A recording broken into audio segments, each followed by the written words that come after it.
Hi viewers, welcome to film dreams. ఒక రచయిత ఆలోచన నుంచి మొదలయ్యే సినిమా కథ ప్రేక్షకుడి వరకు చేరడానికి దాదాపుగా 24 విభాగాలకు సంబంధించిన వ్యక్తులు రేయింబగళ్ళు కష్టపడతారు. కానీ ఇందులో అగ్రతాంబూలం ఇవ్వాల్సింది నిర్మాతకే. ఎందుకంటే సినిమాగా పిలువబడే కళాకుటుంబంలో తల్లి దర్శకుడైతే తండ్రి నిర్మాత. సినిమా పూర్తయ్యే వరకు దానికి కావాల్సిన ప్రతి సౌకర్యాలు కల్పిస్తూ పూర్తి బాధ్యత తీసుకునే వ్యక్తి నిర్మాత. అలా భీమవరం అనే ఒక ఊరు నుంచి సినిమా మీద ప్యాషన్తో నిర్మాణ రంగంలోకి ఎంటర్ అయిన వ్యక్తి. Hello sir, welcome to film dreams. Sir, ఈ రోజున రామ్ సత్యనారాయణ గారు అంటే తెలుగు ఫిలిం ఇండస్ట్రీలో మ్యాక్సిమం అందరికీ తెలిసిన వ్యక్తి. ఎన్నో ఆటుపోట్లు చూసి నిలబడి ఈరోజు నిలదొక్కుని ఒక మంచి ప్రొడ్యూసర్గా ఎదిగిన వ్యక్తి. ఇది కాకుండా సినిమా రంగానికి రాకముందు భీమవరంలో మామూలుగా మొదలైన మీ ప్రయాణం అక్కడి నుంచి మొదలు పెట్టండి సార్. అసలు మొత్తం చెప్తే 20 years పడుతుంది కాబట్టి సింపుల్గా ట్రైలర్లో చెప్తాను. 57 date of birth, 77 marriage day నాకు. 77 నుంచి నేను పాలకొల్లు పుట్టి పాలకొల్లు పెరిగి, పాలకొల్లు అంటే అది కళాకారులకి పుట్టినిల్లు. అది పాలకొల్లు నుంచి ఒక 26 మంది డైరెక్టర్లు, 14 మంది ఆర్టిస్టులు మద్రాసుకి వెళ్ళిన ఒక మంచి వాతావరణం ఉన్న నీళ్ళు ఉన్నాయి అక్కడ. కాబట్టి ఆ నీళ్ళలో ఎంతోమంత సినిమా ఉంటుంది కాబట్టి మాకు కూడా ఆ ప్రపంచంలోకి వెళ్ళడానికి ఒక మార్గం చూపించింది. నేను ఫస్ట్ టైం కోట రామకృష్ణ నాకు క్లాస్మేట్ అండి. సినిమా ఫీల్డ్లో నాకు తెలిసిన ఏకైక వ్యక్తి కోట రామకృష్ణ ఒక్కరే. అతను మా క్లాస్మేటు, బెంచ్ మీటు, రూమ్మేటు అని చిన్నప్పటి నుంచి కలిసి ట్రావెల్ చేశాం కాబట్టి అతను బాగా ఇంటిమేషన్ ఉన్న వ్యక్తి. అతను అసిస్టెంట్ డైరెక్టర్ ఉన్నప్పుడు దగ్గరుండి స్టేషన్లో ట్రైన్ ఎక్కించిన రోజులు ఉన్నాయి మాకు. అక్కడి నుంచి మా ప్రయాణం ప్రారంభమైంది కాబట్టి అతను అసిస్టెంట్ డైరెక్టర్ ఉన్నప్పుడు కానీ, కో డైరెక్టర్ ఉన్నప్పుడు కానీ మేము సెలవులు వస్తే అది మద్రాసు వెళ్ళేవాడు. మద్రాసు వెళ్తే మాకు తెలిసిన ఒకే ఒక వ్యక్తి కోట రామకృష్ణ. అప్పట్లో సర్కార్ ఎక్స్ప్రెస్కి ట్రైన్ ఎక్కితే స్టేషన్కి వచ్చి రిసీవ్ చేసుకుని ఇద్దరు బస్సు మీద, ఆటో లెవెల్ కూడా కాదు, సిటీ బస్ లెవెల్లో రూమ్కి వెళ్ళేవాళ్ళం. అటువంటి ప్రయాణంతో స్టార్ట్ అయింది సినిమా జీవితం.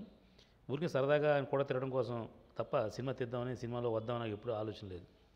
ఆ తర్వాత 77 మ్యారేజ్ అయిన తర్వాత వ్యాపారం కోసం భీమవరం దగ్గర ఆకివీడిన ఊరు ఉంది, అక్కడికి నేను బిజినెస్ షిఫ్ట్ చేశాను మా ఫ్యామిలీని. అంటే అప్పుడే పెళ్ళయింది. పెళ్ళిన తర్వాత ఫ్యామిలీని భీమవరం ఆకివీడి షిఫ్ట్ చేశాను. ఆకివీడిలో బట్టల షాపు బిజినెస్ మాది.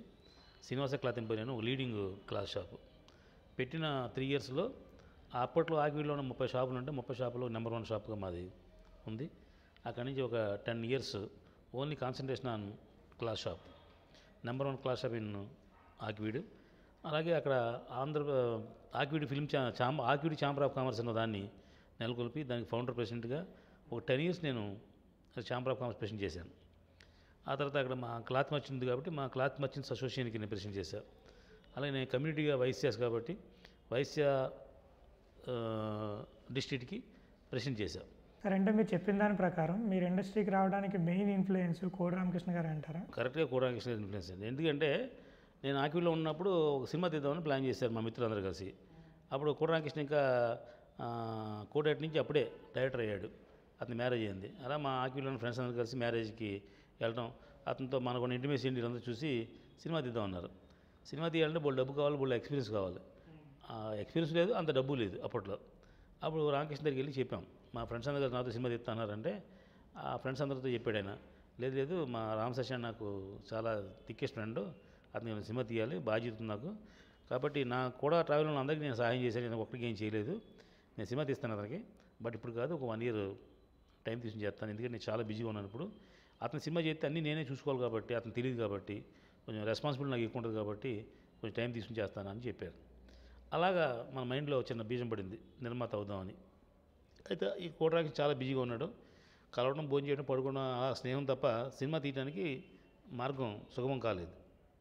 ఈలోపు అక్కడ మిత్రులు ఒక ఆయన వాసిరాజ ప్రకాశం గారు అని ఒక సీనియర్ జర్నలిస్టు ఒక సినిమా తీస్తున్నారు.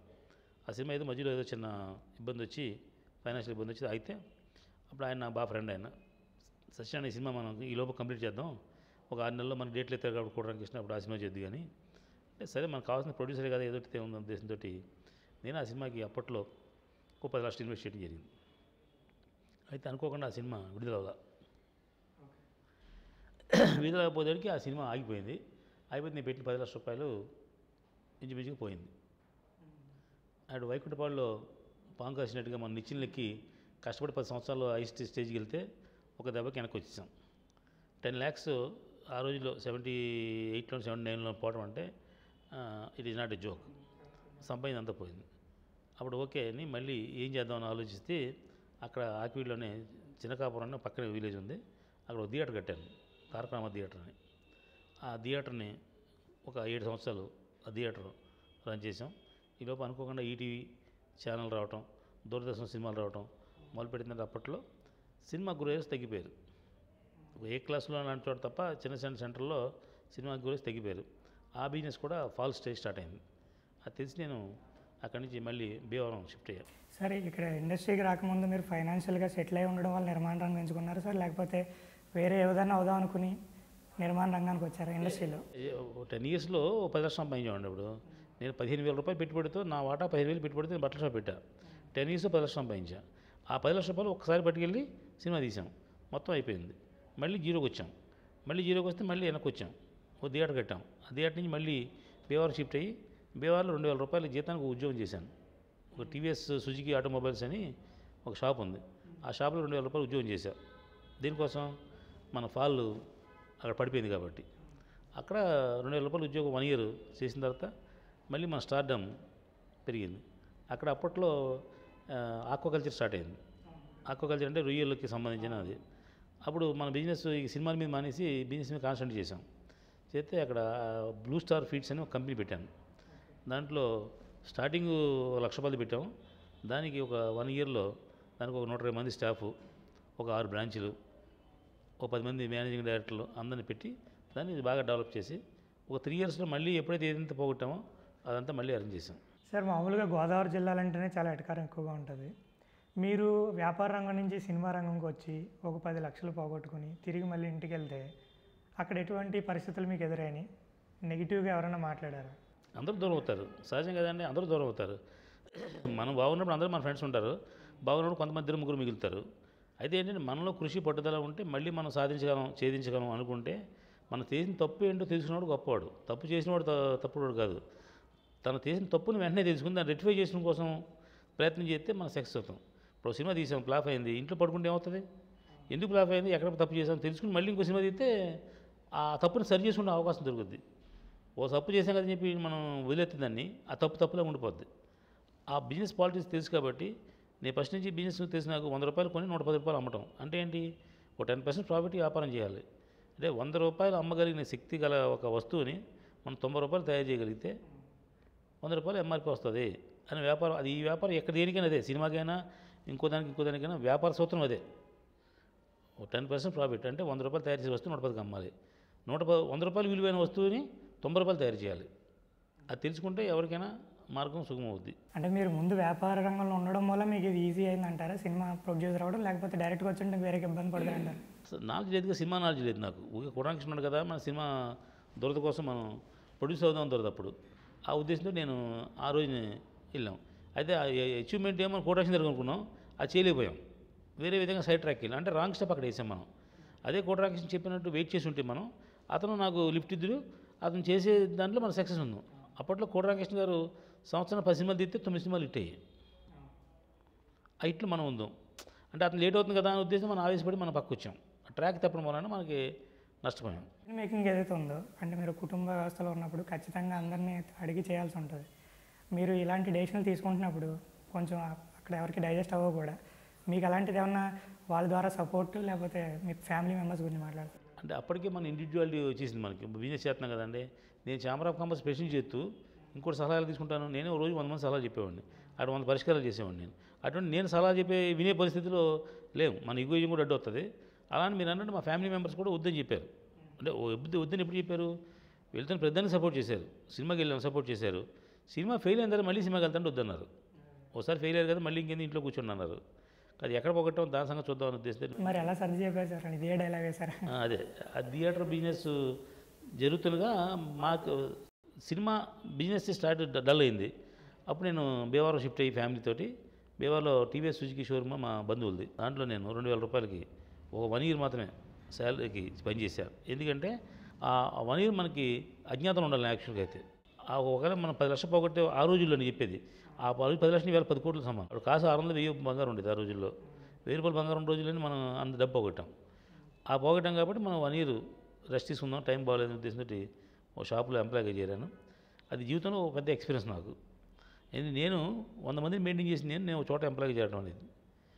తర్వాత ఆక్వాకల్చర్ రావడం, మళ్ళీ అగైన్ నేను ఓ బిల్డింగ్ కొనుక్కుని మా పిల్లలకి పెళ్ళడానికి ఫ్యామిలీకి ఇదంతా ఆక్వాకల్చర్ నుంచి వచ్చిందా సార్? ఆక్వాకల్చర్ని బాగా అరేంజ్ చేసాం. అరేంజ్ చేసి ఓ 6-5 ఇయర్స్ దాని గురించి అసలు వేరే అవకాశం లేకుండా ఓన్లీ బిజినెస్ చేస్తే చెప్పాను కదండి. బ్రాంచ్లు పెట్టాం, 100 మంది స్టాఫ్ని పెట్టాం, అందరిని చేసి అందరినీ వెల్ సెటిల్ అయిన తర్వాత అప్పుడు ఒకసారి వెనక్కి తిరిగి చూసుకున్నాం.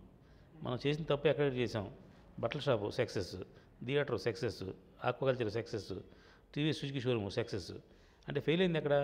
ఓన్లీ సినిమాలో డబ్బెట్టిపోయాం. అది అనుభవం లేక కొంత పోయింది.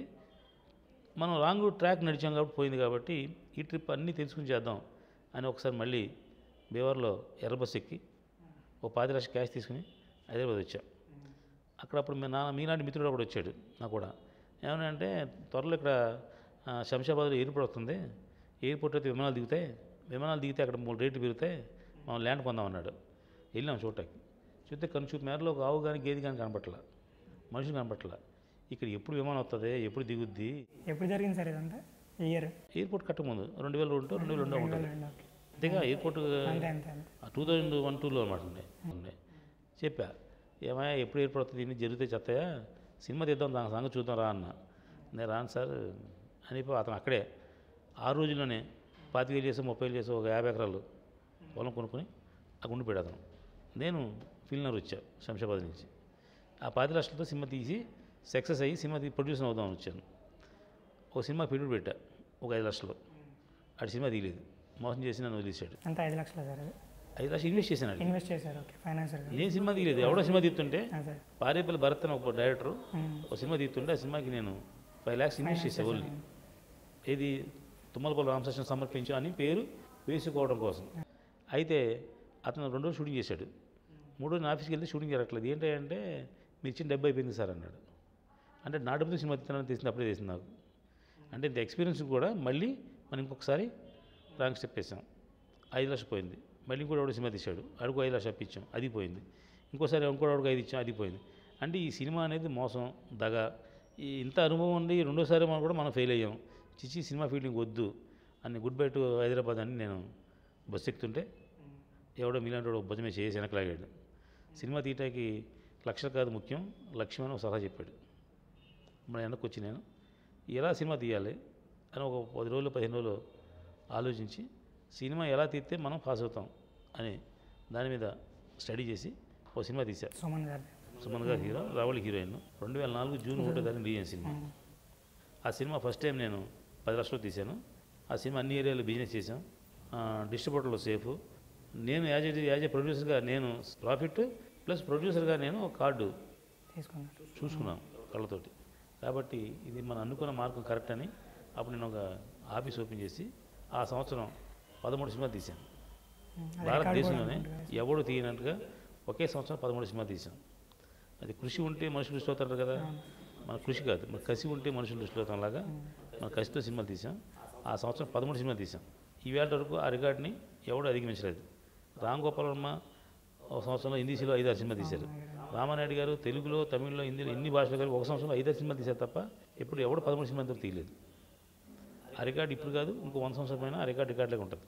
ఆ 13 సినిమాలు తీసిన అనేది ఈ మధ్య భారత్ వరల్డ్ రికార్డ్స్ వాళ్ళు మనకు ఒక సర్టిఫికేట్ ఇచ్చి మా రోషి గారి చేతుల మీదుగా నాకు చిన్న సెలవు కప్పారు. మామూలుగా నాకు డౌట్ ఏంటంటే 1-2 సినిమాలు తీయడానికి చాలా ఇబ్బంది అవుతూ ఉంటుంది. అంటే అప్పుడు వచ్చి ఇన్ని కష్టాల నుంచి నిలదొక్కుని ఒకే సంవత్సరంలో 13 సినిమాలు తీయగలిగే అంతగా మిమ్మల్ని మీరు ఎలా మార్చుకున్నారు సార్ అసలు? అది ఏదైనా ఒక ఫైర్ అనేది మన పెయిన్ నుంచి వస్తుంది. మనం ఒకసారి ఫెయిల్ అయ్యాము. ఇప్పుడు రామానాయుడు గారు అంత గొప్ప ప్రొడ్యూసర్ కాలేము, లేకపోతే ఇంకో గొప్ప 100 రోజుల సినిమా బాహుబలి లాంటి సినిమా తీయలేము. అంటే ఏదో ఒక విధంగా మనకు గుర్తింపు ఉండాలంటే మనం ఏం చేయగలిగితే గుర్తింపు ఉంటాం అని ఆలోచించా. అంటే నాకు తెలిసింది ఏంటి, డబ్బు పెడతాం. నాకు తెలిసింది ఏంటి, వ్యాపారం చేయటం. ఆ రెండు నేను సక్సెస్ఫుల్గా చేయగలను నాకు నమ్మకం ఉంది. నేను చేశాను కూడా సక్సెస్ఫుల్గా.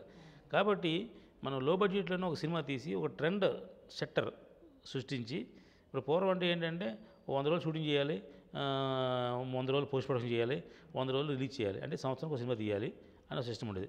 లేదా 3 నెలలకు సినిమా తీయాలి లేదా సిస్టమ్ ఉండేది. అలా కాదు, ఇలా కూడా సినిమా తీయచ్చు అని ఒక ట్రెండ్ సెట్ చేయడం కోసం నేను 13 సినిమా తీశాను. యాక్చువల్గా 12 సినిమాలు కంప్లీట్ అయింది. 13 సినిమాకి నేను సెన్సార్ ఆఫీసర్కి వెళ్ళి, సార్ రేపు సినిమా రిలీజ్ అవుతుంది, అది రెడీ అవుతుంది, సెన్సార్ చేయండి సార్ అని అడిగా. ఏంటయ్యా సంవత్సరంలో మొత్తం ఈ సినిమా చూస్తే ఎలా, నేను వచ్చే నెక్స్ట్ టైం చూద్దాం అన్నాడు. కాదండి ఇది రికార్డు కోసమైనా, ఎప్పుడైనా రేపు పొద్దున్న భవిష్యత్తులో ఎవడైనా 12 months 12 మూవీస్ చేయొచ్చు, మనం చేయడానికి వీల్లేదు. 12 months 13 మూవీస్ చేయాలంటే ఏం చేయాలి సార్, అందులో చేయాలి సార్ అన్న. లేదు డెఫినెట్గా నేను చేస్తానని చెప్పి ఆయన చేశారు. అంటే ఒక రికార్డుని మళ్ళీ కూడా అధిగమించడానికి ఛాన్స్ ఇవ్వకుండా ఉండడం కోసం చేశాం. అంటే ఇవన్నీ ప్యారలల్గా స్టార్ట్ చేసేవారా సార్, ఒక ప్రాజెక్ట్ ప్యారలల్గా ఇంకోటి ఎవరి పని చేసుకున్నాడు. మా 3 bedroom రూమ్లో ఒక డైరెక్టర్ ఒక రూమ్లో కూర్చుని, ఒక డైరెక్టర్ ఇంకో రూమ్లో కూర్చున్నాడు, ఇంకో డైరెక్టర్ ఇంకో రూమ్లో కూర్చున్నాడు, ఒకటి పోస్ట్ ప్రొడక్షన్ చేసినాడు, ఇంకోటి షూటింగ్ చేసినాడు, ఇంకోటి చేసినాడు. అన్ని సినిమాలు ఒక డైరెక్టర్ కాదు కదా. అంటే మీరు ఈ వర్క్లో ఇన్వాల్వ్ అవ్వడంలో మీకు ఏం ఇబ్బంది అయ్యేది కదా సార్? ఏం లేదు, అక్కడ చూడాలి. మనం రిమోట్ కంట్రోల్. మనం వచ్చి డైరెక్టర్కి బడ్జెట్ చెప్పేవాడు, ఖర్చు చెప్పేవాడు, అదంతా matter of one day decision. Okay డబ్బులు కావాలా, డబ్బులు అరేంజ్ చేసేవాడు, నన్ను ప్రొడక్షన్ మీద ఉంటాడు. మన బ్యాంకులో డబ్బులు తీసుకోవడం తప్ప మనం రోజు షూటింగ్ తిరిగి వెళ్ళి కూర్చోవడం, ఆ రోజు 4 రోజులు వెళ్ళి హీరోని కలవడం కోసం, లేదా విష్ చేయడం కోసం, మర్యాద కోసం తప్ప రోజు ఈవేళ కూడా 10 పనులు చేస్తాం. పొద్దున్న లేచిన కాడి నుంచి సాయంత్రం ఈవేళ కూడా నేను 10 పనులు చూస్తాను. ఇప్పుడు ఈవేళ నాయి 9 సినిమాలు అండర్ ప్రొడక్షన్లో, ఫస్ట్ కాపీలు వచ్చున్నాయి, 3 సినిమాలు అండర్ ప్రొడక్షన్ ఉన్నాయి. అంటే 12 సినిమాలు ఈవేళ. 2017 జనవరిలో మనం మాడుకున్న టైంలో నాకు 12 సినిమాలు రన్నింగ్లో ఉన్నాయి. ఎవరికి ఇంట్రెస్ట్లో ఎవరికి ఒక సినిమా తిత్తి ఇంకో సినిమా వరకు లేదు. ఒక దిల్రాజు గారు లాంటి వాళ్ళు 3-4 సినిమాలు రన్నింగ్లో ఉంటాయి, లేకపోతే నల్లమల్లి బుజ్జి గారు లాంటి వాళ్ళు 3-4 సినిమాలు రన్నింగ్లో ఉంటాయి. వాళ్ళకంటే మనీ పవర్తో పాటు మ్యాన్ పవర్ కూడా ఉంది వాళ్ళకి. మీరు ఇప్పుడు ఇలా డైరెక్షన్లో ఇన్వాల్వ్మెంట్ ఏమున్నదా సార్? జస్ట్ ఒకసారి ఓకే చేసిన తర్వాత డైరెక్ట్ని పూర్తిగా నమ్మేసి వాళ్ళకి ఇచ్చేయడం? ఆడేదో బాగా ఎత్తాను కదా అని పెట్టింది, మళ్ళీ నేను వెళ్ళి పెట్టాను చెడగొట్టం దీనికి. అంతే అంటారు, ముందే సెలెక్ట్ చేసుకోవడం. ఫ్లాప్ సక్సెస్ ఆడే కారణం వాళ్ళు తప్ప మనం నా వల్ల పోయింది నాడు బాగా. అంటే కొత్తగా డైరెక్టర్ అవుతున్న వ్యక్తిలో మీరు ఏం చూస్తారు సార్? అంటే ఎంత నమ్మకం పెట్టగలిగేలా మీరు చూసే పాయింట్స్ ఏంటంటే? ఎక్స్పీరియన్స్ అండి, ఆడు చెప్పే విధానం, ముందు ఆడికి అవగాహన లేదో చెక్ చేస్తామండి. ఆడు వచ్చి రెండు హెలికాప్టర్లు ఆకాశంలో పేలిపోతాయి సార్ అని అనుకోండి, కథ అక్కడ ఆగిపోద్ది.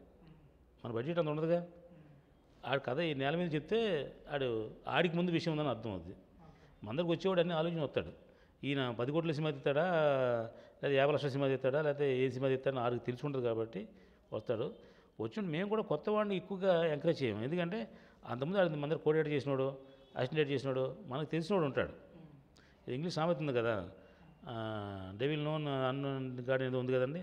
అలాగా తెలియని దేవుడి కంటే కూడా తెలిసిన దెయ్యం బెటర్ మనకి. ఇప్పుడు మీరు ఏం తెస్తారు కొత్తగా నాకు తెలియదు, కానీ ఆల్రెడీ ఆడి ప్లాఫ్ తెస్తాను తెలిసి నాకు ధైర్యంగా ఉండొచ్చు ఆడి గురించి. మళ్ళీ మీరు ఇటు తెస్తారు ప్లాఫ్ తెస్తారని నేను ఆశపడి మీ మీద మీరు ప్లాఫే తెస్తారు. ఎందుకు ప్లాఫ్ తెస్తారు చెప్పండి? ఆంధ్రప్రదేశ్లో తెలుగు సినిమాల్లో 10% సక్సెస్ ఉంటుంది. 10% సక్సెస్లో నేను ఉంటాను అని ప్రతి ఒక్కడు అనుకుంటాడు. అది అక్కడ బెస్ట్ బ్లెండర్ మిస్టేక్ అండి. నేనైతే అనుకోను.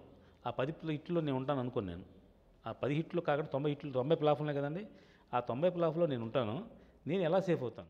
చిరంజీవి గారు క్లాప్ కొడితే ఇట్ అవుద్ది, లేదా వైఎస్ రాజశేఖర్ క్లాప్ కొడితే ఇట్ అవుద్ది అనుకుంటే వాళ్ళు క్లాప్ కొట్టి సినిమా 100 సినిమా ఫ్లాప్ అయినాయి. ఎందుకు ఫ్లాప్ అయినాయి అంటే వాళ్ళ చేతిలో కాదు, ముందు మీ మైండ్లో ఏముందో తెలియదు. సరే 13 సినిమాలు వచ్చినట్లో ఫ్లాప్ రేట్ ఎలా ఉంది సార్? అందులో సినిమా తీద్దాం అని ఒక ₹1 కోటి బడ్జెట్ పెట్టుకుంటామండి. ₹1 కోటి బడ్జెట్ ఎందుకు పెట్టారు మీరు? ఆ సినిమా ఇంతకుముందు అదే హీరో సినిమా తీస్తే ₹1 కోటి కలెక్ట్ చేసింది కాబట్టి మీరు ₹1 కోటి బడ్జెట్ పెట్టుకున్నారు. అదే హీరో అంతకుముందు ఇంకో సినిమా తీసుంటాడు, అది ఫ్లాపే ఉంటుంది. అది ఎంత కలెక్ట్ చేసింది? 50 లక్షలు కలెక్ట్ చేసి ఉంటుంది. ఎగ్జాంపుల్. మీరు ఏమనుకుంటారు? హిట్ సినిమా ₹1 కోటి చేసింది, ఫ్లాప్ సినిమా 50 లక్షలు చేసింది కాబట్టి మన గ్యారంటీ హిట్టు అని సినిమా తీస్తారు. అది గ్యారంటీ ఫ్లాప్ అవుద్ది అనుకోండి, అప్పుడు ఎంత వస్తుంది? 50 లక్షలు వస్తుంది. అంటే అడుగున్న మార్కెట్ వాల్యూ 50 లక్షలే. అనుకోకుండా ఫ్లూక్ ఎప్పుడో ఒక సినిమా హిట్ అయింది కాబట్టి అది కోటి వచ్చింది. మీరు కోటికి టార్గెట్ పెట్టున్నారు, నేను 50కే టార్గెట్ పెట్టుకుంటా. నేను తీసే సినిమా హిట్టు అనుకుని దేవుడు కొబ్బరి కొట్టినా అది ఫ్లాప్ అయితే ఎంత వస్తుంది కలెక్షను? దాన్ని బట్టి బడ్జెట్ ప్లాన్ చేసుకుంటారు. మీరు మీ నెత్తి మీద రూపాయి పెడితే ₹1 వాల్యూ ఉంటే ₹1 పెడతాను, ₹30 వాల్యూ ఉంటే ₹1 పెడతాను, బొక్క కదా. అందుకని రేపు అనుకోకుండా హిట్ అయితే అది మన జాక్పాట్. అంటే ఫ్లాప్ అవ్వాలని ఎవడో సినిమా తీయడు, గుద్దాలని ఎవడో రోడ్డు మీద వెళ్ళడు. అనుకోకుండా వచ్చి గుద్దితే మనం ఏం చేయలేం కాబట్టి ప్రికాషనరీగా ఒకవేళ సపోజ్ ఇట్ ఈజ్ ఫ్లాప్ ఏంటి పరిస్థితి? ఒకవేళ ఈ బడ్జెట్ దాటే స్టోరీ మీ దగ్గరికి వస్తే దాన్ని మీరు యాక్సెప్ట్ చేయాలంటారా? ఎందుకు చేసి మేము టైటానిక్ సినిమాని కూడా మా బడ్జెట్ చేయగలం. ఓకే, డైరెక్టర్ని అలా మీరు మార్చుకుంటారా? ఆడే మారుతాడు మనం చూసి, మనం మార్చిందే ఉంది. ఆడికి నేను ప్లేట్ నిండా టిఫిన్ పెట్టాను, అదే తినాలాడు.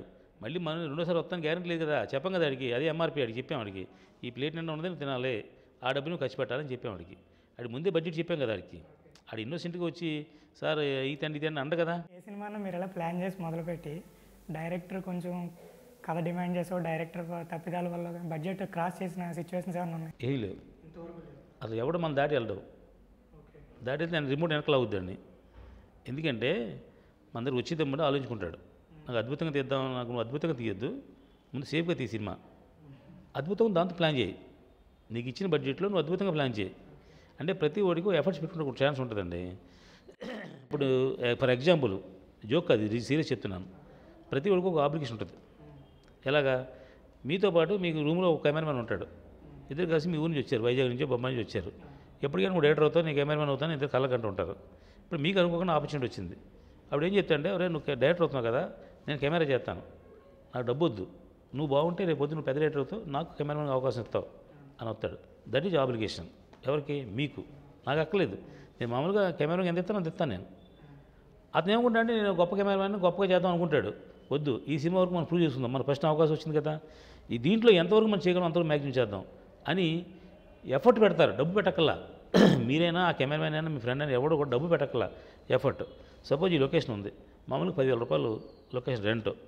మీరు వెళ్ళి పర్సనల్గా, సార్ నేను ఫస్ట్ టైం సినిమా చేసుకుంటున్నాను, ఒక 5,000 కొను సార్, నా బడ్జెట్ 5,000 ఉందని అడిగారు అనుకోండి, అతను మీకు ఇస్తాడు. ఎందుకంటే ఇది ఎప్పటికైనా పైకి వస్తాడు, పైకి వస్తే మన బిల్డింగ్ 4 రోజులు వాడతాడు అని ఒక టెక్నీషియన్కి ఒక మధ్యన చిన్న అనుబంధం ఉంటుంది. అదే నేను వెళ్ళి మాట్లాడుకోండి, లేదు సార్ మేము 10,000 తీసుకుంటాం సార్ అంటాడు. ఎందుకు? ఆడంటే ప్రొడ్యూసర్ అంటే ఆడికి ఒక అంతే, ఆడి డబ్బులు లాగుదామని ఆడి ఉద్దేశం ఉంటుంది. మనం కూడా నా వల్ల ఆడికి ఇబ్బంది ఎందుకు, నా బడ్జెట్లో 10,000 ఉందా ఈ ఇల్లు చేస్తా, నా బడ్జెట్లో 5,000 ఉందా ఇంకో ఇల్లు చేస్తా, నీ ఇల్లు కోసం ఇల్లు మార్చాను నేను. ఇప్పుడు అలాగా కొత్తగా వచ్చిన టెక్నీషియన్లు, ఇప్పుడు మీరు కొత్తగా వచ్చారు షార్ట్ ఫిల్మ్ చేస్తున్నారు, షార్ట్ ఫిల్మ్ ఎంత అవుద్ది? 1 lakh 10,000 10,000 మీ జోబులో పాకెట్ మనీ కదా. షార్ట్ ఫిల్మ్ అంటే పాకెట్ మనీ అది చేస్తారు. అదే సినిమా తీయమంటే మీకు 2 క్యారవాన్లు కావాలి, 2 జిమ్ జిప్పులు కావాలి, 5D కెమెరాలు కాదు, 5D కాదు సార్, రెడ్ కెమెరా కావాలంటారు. ఎప్పుడైతే మీది నాది అని చేసుకున్న రోజున మీకు ఎకానమీ అలవాటు అవుద్ది, సినిమా తీయటం అలవాటు అవుద్ది. అదే నేను అన్ని మిమ్మల్ని క్యారవాన్లు కూర్చోబెట్టి నేర్పాను అనుకోండి, మీకు రాజమౌళిలాగా 100 కోట్లు పెడితే సినిమా తీయగలరు తప్ప మళ్ళీ షార్ట్ ఫిల్మ్ తీయలేరు. షార్ట్ ఫిల్మ్ తీసినోడు ఎప్పుడైనా 100 కోట్ల సినిమా తీయగలడు. ముందే 100 కోట్ల సినిమా తీసినోడు షార్ట్ ఫిల్మ్ కదా ఏ ఫిల్మ్ తీయలేడు. రాజమౌళి కూడా టీవీ సీరియల్ తీశాడు, తెలుసా మీకు? టీవీ సీరియల్స్ డైరెక్టర్ అతను. మన రాఘవేంద్రరావు దగ్గర సినిమాలు కూడా డైరెక్ట్ చేశాడు, ఎపిసోడ్ డైరెక్ట్ చేశాడు. ఈవేళ ఆయన సక్సెస్ కారణం ఏంటంటే పునాది స్ట్రాంగ్. ఆయన 100 కోట్ల సినిమా చేయగలడు, చేసిననే మర్యాద రామ సినిమా చేయగలడు, ఏగా చేయగలడు. అలాగా ఏ ట్రెండ్ సెట్ చేయని సినిమా అయినా చేయగలిగిన శక్తి అలాంటి వాళ్ళకి ఉంటుంది, పునాది గట్టిగా ఉన్న వాళ్ళకి. సేఫ్ గేమ్ ఆడుతూ గ్యారంటీగా మీకు అన్న బడ్జెట్లో సినిమా తీయగలిగే ఏ డైరెక్టర్ కథ తీసుకొచ్చినా కానీ మీ డోర్స్ ఓపెన్ ఉంటాయి సార్. డోర్లు ఓపెన్ చేసి దొంగలు వస్తారు. అది ముందు అంత హార్ట్ ఓపెన్ చేసాం, అందరికీ చెప్పాం అందరికీ. ఇప్పుడు మీ ద్వారాగా చెప్తున్నా, మళ్ళీ చెప్తున్నా, సినిమాని ఎలా సేవ్ చేయాలో గొప్పగా తీయక్కల, గొప్పగా తీయడం ప్రయత్నం చేయండి. ప్రయత్నం ఫెయిల్ అవ్వచ్చు తప్ప, సినిమా ఫెయిల్ అవ్వచ్చు తప్ప కాస్ట్ ఫెయిల్ అవ్వకూడదు. అది నా స్లోగన్. సినిమా ఫెయిల్ అవ్వచ్చు, కాస్ట్ ఫెయిల్ అవ్వకూడదు. అంటే కాస్ట్ వల్ల సినిమా ఫెయిల్ అవ్వకూడదు. మన సినిమా వచ్చింది, సప్తగిరి ఎక్స్ప్రెస్ అని సినిమా వచ్చింది, నేను పేర్లు కూడా చెప్తాను, భయం లేదు. ఆ సినిమా హిట్. ఎంతవరకు హిట్? అది ఒక 3-4 కోట్ల సినిమా తీస్తే అది హిట్, ప్రొడ్యూసర్ ప్రాఫిట్, సినిమాకి వాల్యూ పెరిగేది. వాళ్ళు 7-8 కోట్ల సినిమా తీసాను అంటున్నారు, అది నిజం అవ్వదు తెలియదు. 7-8 కోట్లు తీస్తే దాన్ని hit cinema, cost failure cinema అంటారు. సినిమా హిట్టే, కాస్ట్ మాత్రం ఫెయిల్యూర్. అర్థమైంది మీకు? అంటే సినిమా ప్రొడ్యూసర్ డబ్బు రాలా, సినిమా హిట్ అయింది, ఉపయోగం ఉంది దానివల్ల. ఆ ప్రొడ్యూసర్ ఇంకో సినిమా తీయాలంటే అతను అట్లీస్ట్ సేఫ్ అవ్వాలి కదా. అందువల్ల ఏంటంటే సినిమా హిట్తో పాటు కాస్ట్ కూడా సేఫ్ అవ్వాలి. అది వ్యాపార సూత్రం అండి. సరే, మీరు ఈ పందాలు వెళ్తే అంటే మీరు చెప్పేదాన్ని బట్టి చూస్తే స్టార్ ఇమేజ్ ఉన్న హీరోలకి కొంచెం మీ ప్రొడక్షన్ హౌస్ కొంచెం దూరంగా ఉన్నట్టు అనిపిస్తుంది, మీరేమంటారు? నేను స్టార్ ఇమేజ్ ఉన్న హీరోతో సినిమా తీయనండి. ఎందుకంటే హీరో స్టార్ డైరెక్టర్ స్టార్ హీరోతో సినిమా తీస్తే నేను ప్రొడక్షన్ మేనేజర్ లాగా వాళ్ళ మాట నేను వినాలి. నేను నాకు నచ్చిన సినిమా తీస్తే నేను ప్రొడ్యూసర్ లాగా గర్వంగా నా మాట వాళ్ళు వింటారు. ఇది ఈగోయిజం కోసం కాదు. అంటే ఎందుకు తీయాలి స్టార్ హీరోలతో? లాభం కోసమా చెప్పండి. అంటే వాళ్ళ ఇమేజ్ ద్వారా కూడా ఒక సినిమా మార్కెట్ అవుద్ది అన్నట్టు. అంటే లాభం అవుతానే కదా. ఏ సినిమా లాభం వచ్చింది చెప్పండి మీరు? ఒక 10 సినిమా పేరు చెప్పండి, ఒక సినిమా పేరు చెప్పండి. ఇప్పుడు 100 సినిమాలు రిలీజ్ అవుతున్నాయి సార్. స్టార్ హీరోల్లో 100% చెప్పుకుందాం, 100 సినిమాలు కాదు, ఓ 10 సినిమాలు రిలీజ్ అవుతున్నాయి కదా. 10 సినిమాల్లో స్టార్ హీరో సినిమాల్లో 5 సినిమాలు సేఫ్ అయిన ప్రాఫిట్ వచ్చింది చెప్పండి పేర్లు. వచ్చినట్లు పెద్ద పెద్ద కలెక్షన్లు మాట్లాడుతున్నారు కదా సార్, దాని మీద అదే సార్, ఖైదీ నెంబర్ 1 ఈ పక్కన పెట్టండి, ఈ సంవత్సరం పక్కన పెట్టండి. లాస్ట్ ఇయర్ సినిమాలు తీసుకుందాం, 189 స్టేట్ సినిమాలు చేయండి, 75 డబ్బింగ్ సినిమాలు చేయండి. 189 సినిమాల్లో 8 సినిమాలు హిట్ అయినాయి. ఆ తక్కువ వాటిల్లో ఎంతమంది ప్రొడ్యూసర్లు అయిపోయారు. పెద్ద హీరోల సినిమాలు కూడా, స్టార్ హీరోల సినిమాలు కూడా. ఇప్పుడు నాన్నకు ప్రేమతో హిట్ అయింది, అది సేఫ్ అయ్యారు. అలా తర్వాత అదే స్టార్ హీరో తీసిన, అంటే పేర్లు చెప్పడం మర్యాద కాదు కాబట్టి చెప్పట్లేదు, అదే హీరోతో తీసిన ఇంకో సినిమా వచ్చింది పూరి జగన్నాథ్ డైరెక్షన్లో, ఆ సినిమా ఫ్లాప్ అయింది, లాస్ వచ్చింది. అలాగా స్టార్ హీరోల సినిమాలు కూడా అన్నిట్లు కాదుగా. మహేష్ బాబు సినిమా ఉందండి, ఆగడ ఆగింది, దూకుడు ఏమైంది, లాసే కదా. మన మహేష్ బాబు సినిమా బ్రహ్మోత్సవం సినిమా ఏమైంది, లాసే కదా. స్టార్ హీరో కదా, స్టార్ డైరెక్టర్ కదా. అంతకుముందు ఇచ్చిన డైరెక్టర్ అతను, ఇచ్చిన ప్రొడ్యూసర్ అతను, ఇచ్చిన హీరో, లాస్ వచ్చింది కదా. ఇప్పుడు వాళ్ళు కోర్టులో పెట్టున్నారు, గొడవలు పడుతున్నారు వాళ్ళు. అంటే నేను 10 సినిమాలు కాదు 100 సినిమాలు ఫ్లాప్ అయినా నాకు మహా పోతే మ్యాక్సిమం 1 కోటి రూపాయలు పోద్ది. వాళ్ళకి ఒక్క సినిమా ఫ్లాప్ అయితే 50 కోట్లు పోద్ది. ఇంతవరకు అయినా మీ వరకు వచ్చినాయి సార్ స్టార్ హీరోలు మాకు ప్రొడ్యూస్ చేయమని కానీ, లేకపోతే ఒక స్టార్ హీరోతో చేద్దాం అనుకుంటున్నానంటే మీరు వద్దన్నా కానీ ఏమన్నా ఉందా సార్? లేదు, ఇంతవరకు లేదు. ఆ స్థితి వాళ్ళకి లేదు. ఎందుకంటే స్టార్ హీరోలు మళ్ళీ ఎందుకు కొడతారు? హీరోలు కాదు, డైరెక్టర్లు పలానా హీరోతో చేద్దాం అనుకుంటున్నానంటే నేను ఆ హీరో నన్ను అడగరు, మా జోలికి రారు. ఎందుకంటే ఇలాంటి మీటింగ్ నేను చాలా మంది చోటు చెప్పుంటాం కదా, కాబట్టి వాళ్ళకి తెలుస్తుంది కదా. అందువల్ల నేను ఎవరు అడగలేదు, నేను తీయను కూడా. నాకు స్టార్ డైరెక్టర్లు అందరూ బాగా క్లోజు, స్టార్ హీరో అని మంచిగా తెలుసు, నేను అందరూ తెలుసు. నేను ఎప్పుడు ట్రై చేయను కూడా. జీవితంలో నేను చచ్చిన స్టార్ హీరో సినిమాలు తీయను. తీసే హీరోని కూడా చూసుకుంటారు సార్, వాళ్ళు శాటిలైట్ ఎంత ఉందంటే చిన్న హీరోలోనే ఖచ్చితంగా ఇవన్నీ చూస్తారు మీరు. నేను ముందే చెప్పాను వ్యాపారస్తుడిని, ఎంఆర్పి ఎంత ఉంటుంది దాంట్లో సినిమా తీస్తానని. ఇప్పుడు మీతో సినిమా తీస్తే నాకు ఇంత అమ్ముద్దని తెలిస్తే అంతలో సినిమా తీస్తాను. నాకు ఆ సినిమా తీయాలి ఈ సినిమా తీయాలని కోరిక ఏం లేదు. ఎందుకంటే ఇప్పుడు నేను 90 సినిమాలు తీసా, నేను 90 సార్లు ప్రొడ్యూసర్ అయ్యాను. కొత్తగా నేను ప్రొడ్యూస్ అవ్వాలని నాకు ఉత్సాహం లేదు, కొత్తగా నేను ఫోటోలు దించుకొని లేకపోతే ఊరేగింపులు చేద్దాం ఉద్దేశం లేదు. కాబట్టి అటువంటిప్పుడు నేను ఎవరి కోసం ప్రాకులాడాల్సిన అవసరం లేదు. ఇప్పుడు నా దగ్గర 10 ప్రపోజల్స్ ఉన్నాయి, నా దగ్గర మా మైండ్లో 100 కథలు ఉన్నాయి. నేను నా కథ షూట్ అయిన వాళ్ళని వెరైటీ ఇన్నోవేటివ్ కథని, లేదా ఇంతకుముందు ఎవడు టచ్ చేయని పాయింట్ని చేద్దామని. ఈ ప్రేమ కథలు జనరల్గా వస్తూ ఉంటాయండి, అన్ని ప్రేమ కథలు ఒకలా ఉంటాయి. ఫైనల్గా డబ్బున్న అమ్మాయి, డబ్బు లేని అబ్బాయి, అది కొత్తగా చెప్పేదే ఉంది. మొన్న శని అయితే సినిమా రిలీజ్ అయింది ఒరియాలో, సూపర్ డూపర్ హిట్. తెలిసే మీకు? మరాఠీ సాయిరాజ్ 40 లక్షలు పెట్టి సినిమా తీస్తే అది ఒక 40 కోట్లు ఎంతో చేసిందండి సినిమా. అది రీమేక్కి రాక్లైన్ వెంకటేష్ గారు అని ఆయన ఆల్ లాంగ్వేజ్ కొన్నాడు. 4 కోట్లుగా 3 కోట్లు పెద్ద రేటు కొన్నారు వాళ్ళు. ఆ కథ మీరు చూస్తే నేను చూశాను సినిమాని. ఏంటో నేను చూస్తే అది తెలుగులో 10 సార్లు వచ్చింది కథ. అది నువ్వు నేను అనే సినిమా వచ్చింది. అలాగే మన తేజ గారు తీసిన సినిమా అన్నట్లు ఇంచుమించు అదే కథ. ప్రేమిస్తే అనే సినిమా డబ్బింగ్ సినిమా వచ్చింది, అదే కథ. ఒక డబ్బున్న అమ్మాయిని డబ్బు లేని అబ్బాయి ప్రేమిస్తాడు, ఆ నాన్నలు ఒప్పుకోరు, వీళ్ళిద్దరు పారిపోయి పెళ్లి చేసుకుంటారు, ప్రాబ్లమ్స్ వస్తాయి, ఫేస్ చేస్తారు. ఇది కథ, ఇది రొటీన్ ఫార్ములా. అది మళ్ళీ రీమేక్ రైట్స్ కొని తీయవలసిన అవసరం అంటే నాకు కనపడలేదు. బట్ ఆయనే అమాయకుడు కాదు, Rockline Venkatesh the great producer. అతను హిందీలో సినిమా తీశాడు, తెలుగులో పవర్ ఎవరైనా బోల్ సినిమా తీశాడు, లెంగా సినిమా తీశాడు. అందువల్ల ఆయనకి షూట్ అయింది, అది సెట్ కనెక్ట్ అయింది ఎక్కడో, కాబట్టి ఆయన ఆ సినిమా కొన్నాడు. అది అందరి వల్ల కాదు ఆ సినిమా. నేనైతే ఆ సినిమా 10 లక్షలు ఇచ్చిన కొన్నాను, ఆయన కొన్నాడు. 4 కోట్లు పెట్టుకున్నాడు ఆయన రీమేక్ రేట్స్. నేనైతే ఆ ప్రేమిస్తే లాంటి సినిమాని రీమేక్ రేట్స్ కొనుక్కుంటూ 4 లక్షలకు వస్తుంది, అదే మళ్ళీ తీసి సినిమా నేను 10 కోట్లు పెట్టి ఆ సినిమా తీయక్కల. పైగా ప్రేమిస్తే లాంటి సినిమా సూపర్ హిట్ అయిన సినిమా. ఎప్పుడు కూడా సూపర్ హిట్ అయిన సినిమా జోలికి వెళ్ళకూడదు, ఎందుకంటే అది అందరిలో తెలుసు. ఆ సినిమా అందరికీ తెలిసిన సినిమాని మళ్ళీ అదే కదా కొని మళ్ళీ రీమేక్ చేయాల్సిన అవసరం లేదు. ఇక్కడ సూపర్ హిట్ అయింది కాబట్టి. తమిళ్లో సూపర్ సినిమా ఉంటుంది, ఫ్లాప్ అవుద్ది అక్కడ. అంటే సినిమా చాలా బాగుంటుంది, ఎక్కడో కనెక్ట్ అవ్వక ఫ్లాప్ అవుద్ది. అలాంటి సినిమా మనం కొనుక్కొని ఆడు తప్పు ఎక్కడ మిస్ అయింది, ఎక్కడ ఫ్లాప్ చేయడం కారణం ఏంటి తెలిసిన ఆ చిన్న కరెక్షన్ చేసుకుంటే మనం ఆ సినిమా చీప్లో వస్తుంది. అంటే వ్యాపార పద్ధతి ఏంటంటే సూపర్ హిట్ అయిన సినిమాని కొని మన తెలుగులో చెడగొట్టిన సినిమాలు చాలా ఉన్నాయి. అలా కాకుండా అక్కడ ఫ్లాప్ అయింది సినిమా. ఎందుకు ఫ్లాప్ అయింది? ఏదో చిన్న నెగిటివిటీ పాయింట్ కూడా ఫ్లాప్ అయింది, కాబట్టి దాన్ని కరెక్ట్ చేస్తే మనకి అది సినిమా హిట్ అవుద్ది అని ఒక ఆలోచన మన బుర్ర తెరితే ఆ సినిమాని కొనుక్కొని మనకి హిట్ చేయొచ్చు. మీ సినిమాల్లో అలా ఈ ఫార్ములా ఫాలో అయిన సినిమా హిట్ అయిందని ఉందా సార్? ఇంతవరకు నేను చెప్పాను, నేను సినిమాలు హిట్లు తీనని, నేను సేఫ్ తెస్తాను. హిట్లు తీయటం నా చేతిలో ఉంది, నేను ప్రొడ్యూసర్ కదా. సినిమా తీసే డైరెక్టర్ అండి, ఆ డైరెక్టర్ హిట్ తీయటం ప్రయత్నం చేస్తాడు, అతను చేయలేకపోతాడు. అతను చేయకపోయినా అతను కూడా ఏమన్నా నేను, ఎందుకంటే ఒక ఫ్లాప్ ఇచ్చాడు కదండి, అతనేమి నేను కేకలేను. ఎందుకంటే నేనేం ఆలోచిస్తానంటే అతనికి ఇచ్చిన బడ్జెట్ ఏంటి, మనం ఇక్కడ మనకు కొన్ని లిమిట్స్ ఉన్నాయండి. ఇప్పుడు అతను హిట్ తీద్దామని ప్రయత్నం చేస్తాడు, ఎందుకంటే అతని జీవితం కదా. నాకు 91 ఫ్లాప్ వస్తే నాకు నష్టం ఉంది, నేను కొత్తగా పోయేదేమి నాకు. అది ఫస్ట్ టైం సినిమా, అది హిట్ తీద్దామని ప్రయత్నం చేస్తాడు. అతను నేను ఎందుకు కేకలేనంటే హిట్ తీద్దామని కానీ 3 పరిమితులు ఉంటాయి. మనం ఇచ్చిన రెస్ట్రిక్షన్స్లో అతను అలాగా తీయటానికి నేను సపోర్ట్ చేయకపోవచ్చు, అంటే నేను పెట్టుబడి పెట్టే అమౌంట్ అతనికి రీచ్ అవ్వలేకపోవచ్చు.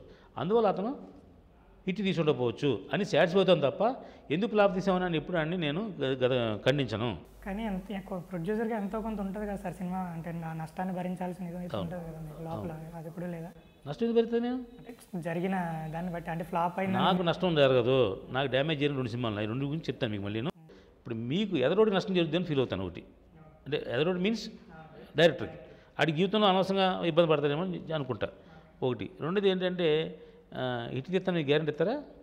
అడిగారు కదా ఇటు అవుతుంది, నేను తీస్తాను. నా డబ్బు పోయినా పర్లేదు, ఇటు తీస్తానంటే మీరు సపోజ్ మీ మీద ఎంఆర్పి ఒక ₹1,00,00,000 బిజినెస్ ఉంది నాకు. కాదు సార్, ₹1,50,00,000 పెట్టండి, ఇటు తీస్తాను గ్యారెంటీ ఇవ్వండి. ₹50,00,000 పోయినా పర్లేదు తీస్తా. ఎందుకు? అట్లీస్ట్ నా అకౌంట్లో ఇటు ఉంటుంది ఉద్దేశంతో. కానీ మీరు ₹1,50,00,000 పోగొడతారు, ప్లాఫ్ తీస్తారు.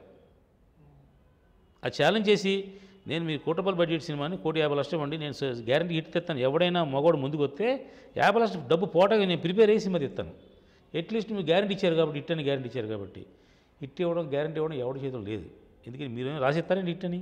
ఎలా రాస్తారు మీకే తెలుసు. సినిమా హిట్ అవుతుంది మీకే తెలుసు. మీకు తెలితే నాకు తెలుస్తుంది కదా ఆ ఫార్ములా.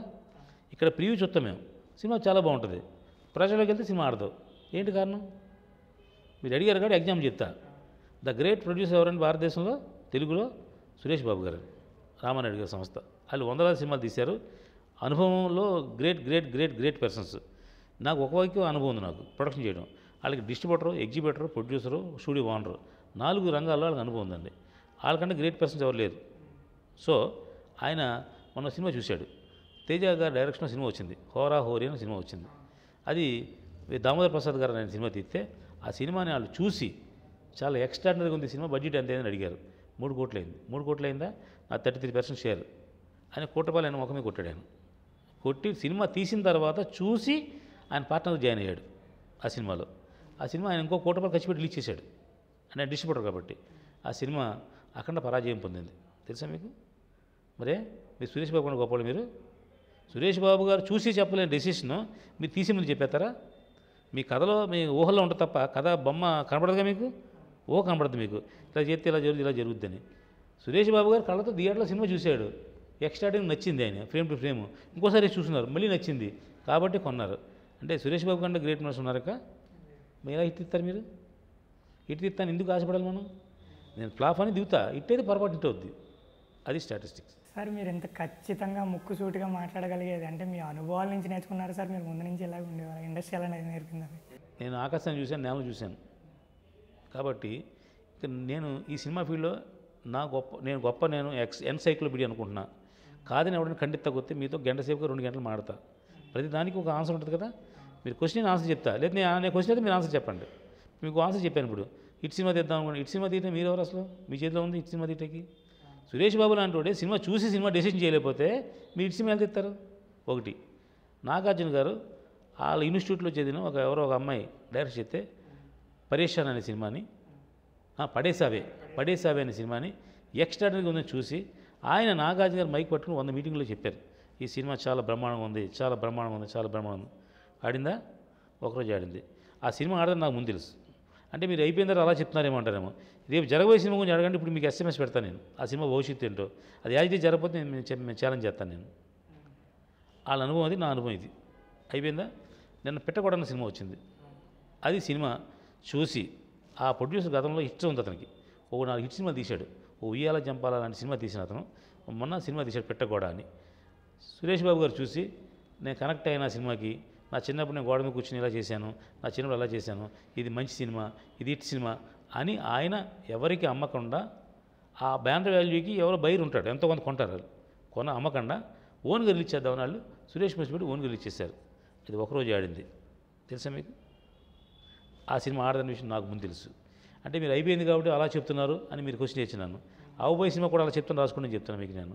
ఇది మన రంగంలో ఉన్నారు కదా, ఎంత ఖచ్చితంగా మీరు ప్రతి దాని గురించి మాట్లాడగలిగే ఈ యాటిట్యూడ్ ఏదైతే ఉందో, అంటే తీసే లో బడ్జెట్ మూవీస్ మన ఇండస్ట్రీ గురించి బయట చాలా టాక్స్ ఉన్నాయి, 4 స్తంభాల ఆట అని అదని ఇదని. ఈ ప్రాబ్లమ్స్ ఏమైనా వచ్చినాయా సార్ మీకు ఈ యాటిట్యూడ్ వల్ల? నా ప్రాబ్లం ఏంటి? నాకు సురేష్ బాబు గారు నాకు అప్పొక్కలేదు, చిరంజీవి గారు నాకు డేట్లు ఇవ్వలేదు, గీతా ఆర్ట్స్లో నేనేమి వెళ్ళి వాళ్ళ థియేటర్లో డేట్లు అడగను. నాకేం ప్రాబ్లం ఏంటి? లేదు, నా డబ్బట్టి నేను సినిమా తీసుకుంటున్నాను, నా డబ్బట్టి నేను రిలీజ్ చేసుకుంటాను, నేను పోగొట్టుకుంటాను, నేను సంపాదించుకుంటాను. సంపాదించి నాకు తెలియదు, నాకు ఉన్నాయి కదా. నా ఏజ్ 59 ఇప్పుడు. నేనే కొత్తగా వచ్చిన అమాయకుడు కాదు. ఆల్రెడీ 10 సార్లు కింద పడి 10 దెబ్బలు తిని ఒళ్ళు కాయలన్నీ వాసి తలంతా ఎంట్రీలు ఉడిపోయి ఈ స్టేజ్లో ఉన్నా. నేను ఎవరు భయపడతాను? భయపడతారని కాదు, ఎప్పుడన్నా ఏదైనా అలా జరిగింది చెప్పను, ఓపెన్గా మాడతాను. నేను మెసేజ్ పెడతా, అల్లు అరవింద్ గారి సినిమా మనం రిలీజ్ అయింది, సూపర్ హిట్ సార్ మెసేజ్ పెట్టా. మీకు ఇటువంటి వాటి వల్ల థియేటర్లు కొరత ఏం ఏర్పడలేదు సార్? ఎప్పుడు ఎందుకు? నేను కామెంట్ చేశాను. అంటే ఇప్పుడు మీరు సినిమా ఫ్లాప్ అని ఒక మెసేజ్ పెట్టారనుకుందాం, అంటే మీరు ఎలా పెడతారని చెప్తున్నారు కాబట్టి అటువంటి తీసుకునే వ్యక్తి అలాంటి వాళ్ళు కాదని పబ్లిక్ కదండి. ఇప్పుడు నేను పర్సనల్ మీ మీద నాకేం ద్వేషం లేదు, నేను మీ గురించి మాట్లాడలేదు, మీ పర్సనల్ లైఫ్ గురించి మాట్లాడలేదు, మీరు అమ్మాయితో తిరిగారా లేదా ఈ అబ్బాయితో ముట్టుకున్నారా, నేనే మాట్లాడలేదుగా. నేను సినిమా గురించి మాట్లాడాను. సినిమా రిలీజ్కి ముందు రోజున మనం ఏం మాట్లాడకూడదు, ఎందుకంటే దాని మీద మనం మాట్లాడితే చెడ్డ జరుగుతుంది. అంటే సపోజ్ మీరు బయరు ఆ సినిమా ఫ్లాప్ అవుతుందని మీకు చెబితే మీరు కొనకపోవచ్చు, అది అతను నష్టం జరుగుద్ది, అతను డ్యామేజ్ జరిగిపోయి మనం చేయకూడదు. ఇది నేను సినిమా రిలీజ్ అయిన మొన్నటి చెప్పాను, రిలీజ్ అయిన మనిషి చెప్పా, ఒకసారి రిలీజ్ థియేటర్లో డబ్బు తర్వాత ఎవడైనా మాడుకోవచ్చు. 70 రూపాయలు పెట్టి నేను టికెట్ కొనుక్కున్నా, నా ఇష్టం తిడతా, నా ఇష్టం మాడతా, నా రైట్ అది, టికెట్ కొన్నాం కాబట్టి. అంటే మీరు యాజ్ ఆడియన్గా మాట్లాడుతున్నారు, అంతే. దీనివల్ల మీకు శత్రువులు ఎవరు రాలేదు. తిడతారు. నేను ఎవరినైతే మాడినా ఆడికే మెసేజ్ పెడుతుంది, శత్రువు ఎందుకు అవుతాడు నాకు. పైగా అతను అనుకోకుండా నేను ప్లాఫాన్ సినిమా చెప్పి పెట్టానండి, అనుకో ఇట్టేది అనుకున్నాను, తిడతారు రేపు పొద్దున్న వాళ్ళు. దాన్ని ప్రిపేర్ అయి ఉండాలి మరి. అంటే నీ బ్రెయిన్ పనిచేయలేదు కాబట్టి నువ్వు మెసేజ్ పెట్టావు. అలా ఇంతవరకు జరగలేదు. ఎందుకు జరగలేదని నేను చెప్పేది జరుగుతుంది కాబట్టి. అనుభవం ద్వారా మీరు అన్ని గెస్ట్ చేసి చెప్పగలరు. అనుభవం ఏంటి చెప్పండి. ఆ అనుభవానికి ఏమి తాకి దక్కల. మీతో చెప్తే 2 నిమిషాలు మాడితే మీరే డెసిషన్ చెప్పగలరు. ఎలా అంటే ఇప్పుడు రేపు పొద్దున్న 3 సినిమాలు ఇవ్వని, ఖైదీ నెంబర్ 1, ఖైదీ నెంబర్ 150, శాతకర్ణి, శతమాన భవతి 3 ఇవ్వని, ఆ పక్కనే పెట్టకూడ లాంటి సినిమా రిలీజ్ అయింది అనుకున్నాం, ఎగ్జాంపుల్ 4 రిలీజ్ అయినాయి. మీరు ఏ సినిమాకి వెళ్తారండి? శాతకర్ణి కానీ 150. ఏమో పెట్టకూడదు ఎందుకు వెళ్తారు మీరు? అంటే 70 రూపాయలు పెట్టి టికెట్ కొనే మీరే ఏ సినిమాకి వెళ్దాం ఆలోచిస్తే శాతకర్ణికి వెళ్దామా, దానికి వెళ్దామా, ముందు దానికి వెళ్తారు. శాతకర్ణి సినిమా ఇప్పుడు ఇట్టేందుకు మాట్లాడుతున్నారండి. చిరంజీవి 150 సినిమా 10 సంవత్సరాల గ్యాప్ ఉంది, ఫస్ట్ చూద్దాం. ఆ టికెట్ దొరకకపోతే శాతకర్ణికి వెళ్దాం, ఇది కూడా దొరకకపోతే శతమాన భవతికి వెళ్దాం, ఇది కూడా దొరకకపోతే ఇంటికి వెళ్దాం అనుకుంటారు తప్ప ఆ సినిమాకి వెళ్దాం చూడరు మీరు. అంటే 70 రూపాయలు టికెట్ కొనే మీ సైకాలజీ ప్రకారమే మీరు ఆ సినిమా చూడనప్పుడు మిగతా వాళ్ళు ఎందుకు చూస్తారు? మీరు సినిమా ఫీల్డ్లో మనిషి, మీరు సినిమా గురించి కొద్ది గొప్ప పరిజ్ఞానం ఉన్న మనిషి, అరే ఆడు ఎలా తీసాడు చూద్దాం ఒకసారి, ఎందుకు చూడరు మీరు? అంటే సార్ మీరు సినిమా రిలీజ్ చేసేటప్పుడు కూడా ఇలా పెద్ద సినిమాలు ఉన్నాయి ఇవన్నీ చూసుకొని రిలీజ్ చేస్తారా మీ సినిమా? ఖచ్చితంగా. అంటే పెద్ద సినిమా రిలీజ్ అయింది, మాది ఇప్పుడు చేస్తే మార్కెట్ జరగదు ఎందుకు ఉండదు? ఎలా చూస్తారు? నేను ఒక ప్రేక్షకుడు నేనే చూడనప్పుడు మీరేం చూస్తారు? ఇప్పుడు ప్రతి థియేటర్లోని ఓ 50 టికెట్లు తిరుగుతాయి ప్రతిరోజు, తెలుసా మీకు? ఎందుకు తిరుగుతాయి చెప్పండి? ప్రతిరోజు ప్రతి థియేటర్కి, అంటే చెత్త థియేటర్కి మంచి థియేటర్కి ఏదైనా ఓ 50 టికెట్లు మినిమం దిగుతాయి. ఎందుకు తెలుసా మీకు? ఇప్పుడు సపోజ్ సీతాఫలం మండిలో ఊరుందండి, ఇక్కడ అక్కడ థియేటర్ ఉంది, ఆ థియేటర్లో 50 టికెట్లు దిగుతాయి గ్యారంటీ ప్రతిరోజు. ఎందుకు దిగుతాయంటే ఆ 50 మంది ఆడియన్స్ ఎవరంటే ఇంటికాడ పెళ్ళంతో గొడవపడ్డ మొగుడో, అత్తగారితో గొడవపడ్డ కోళ్ళలో, ఏ పని లేక ఇంట్లో పడుకోలేక తిరగలేక వాళ్ళు, మనసు బాగోలేదని ఒకళ్ళు, లేదా ఈ మందుకు ఎక్కువ ఒకళ్ళు, ఇలాంటి ఒక ఆడియన్స్ 50 మంది ఉంటారు ప్రతి థియేటర్కి. అలాగే 3 అవర్స్ ప్రజల్లోకి వెళ్ళకుండా మనం మైండ్ అలా ఫ్రెష్గా ఉండాలి అని, లేదా ఏసీలోకి ఉండాలని ఓ 50 టికెట్లు గ్యారెంటీ ఉంటాయండి. ఇది జోక్ కాదు, ఇది సీరియస్. మీరు ఆ 50 టార్గెట్ చేస్తారా సార్? కాదు, నేను మీకు చెప్తున్నాను, అలాంటి 50 టికెట్లు మామూలుగా ఉంటాయి. నాకు 50 టార్గెట్ చేయండి, నేను ఆ 50 టికెట్ దిగుతాయండి. ఆ 50 మంది జనం అనుకోకూడదు మీరు, వాళ్ళు ప్రేక్షకులు కాదు, వాళ్ళు 50 పైన వచ్చిన వాళ్ళే రియల్ ఆడియన్స్. అంటే మీరు అన్నారు చూడండి, మీరు వెళ్తారా అంటే మరి వాళ్ళు 50 మంది ఎందుకు వెళ్ళారు అంటారేమో చెప్తున్నా మీకు నేను.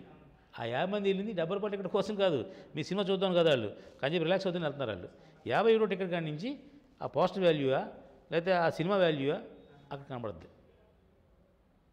అది చిన్న సినిమా బతకడం అనేది ఈవేళ ట్రెండ్లో అసలు జరగదు. ఎందుకు జరగదంటే ఇదే ఫస్ట్ ఎగ్జాంపుల్ మీకు.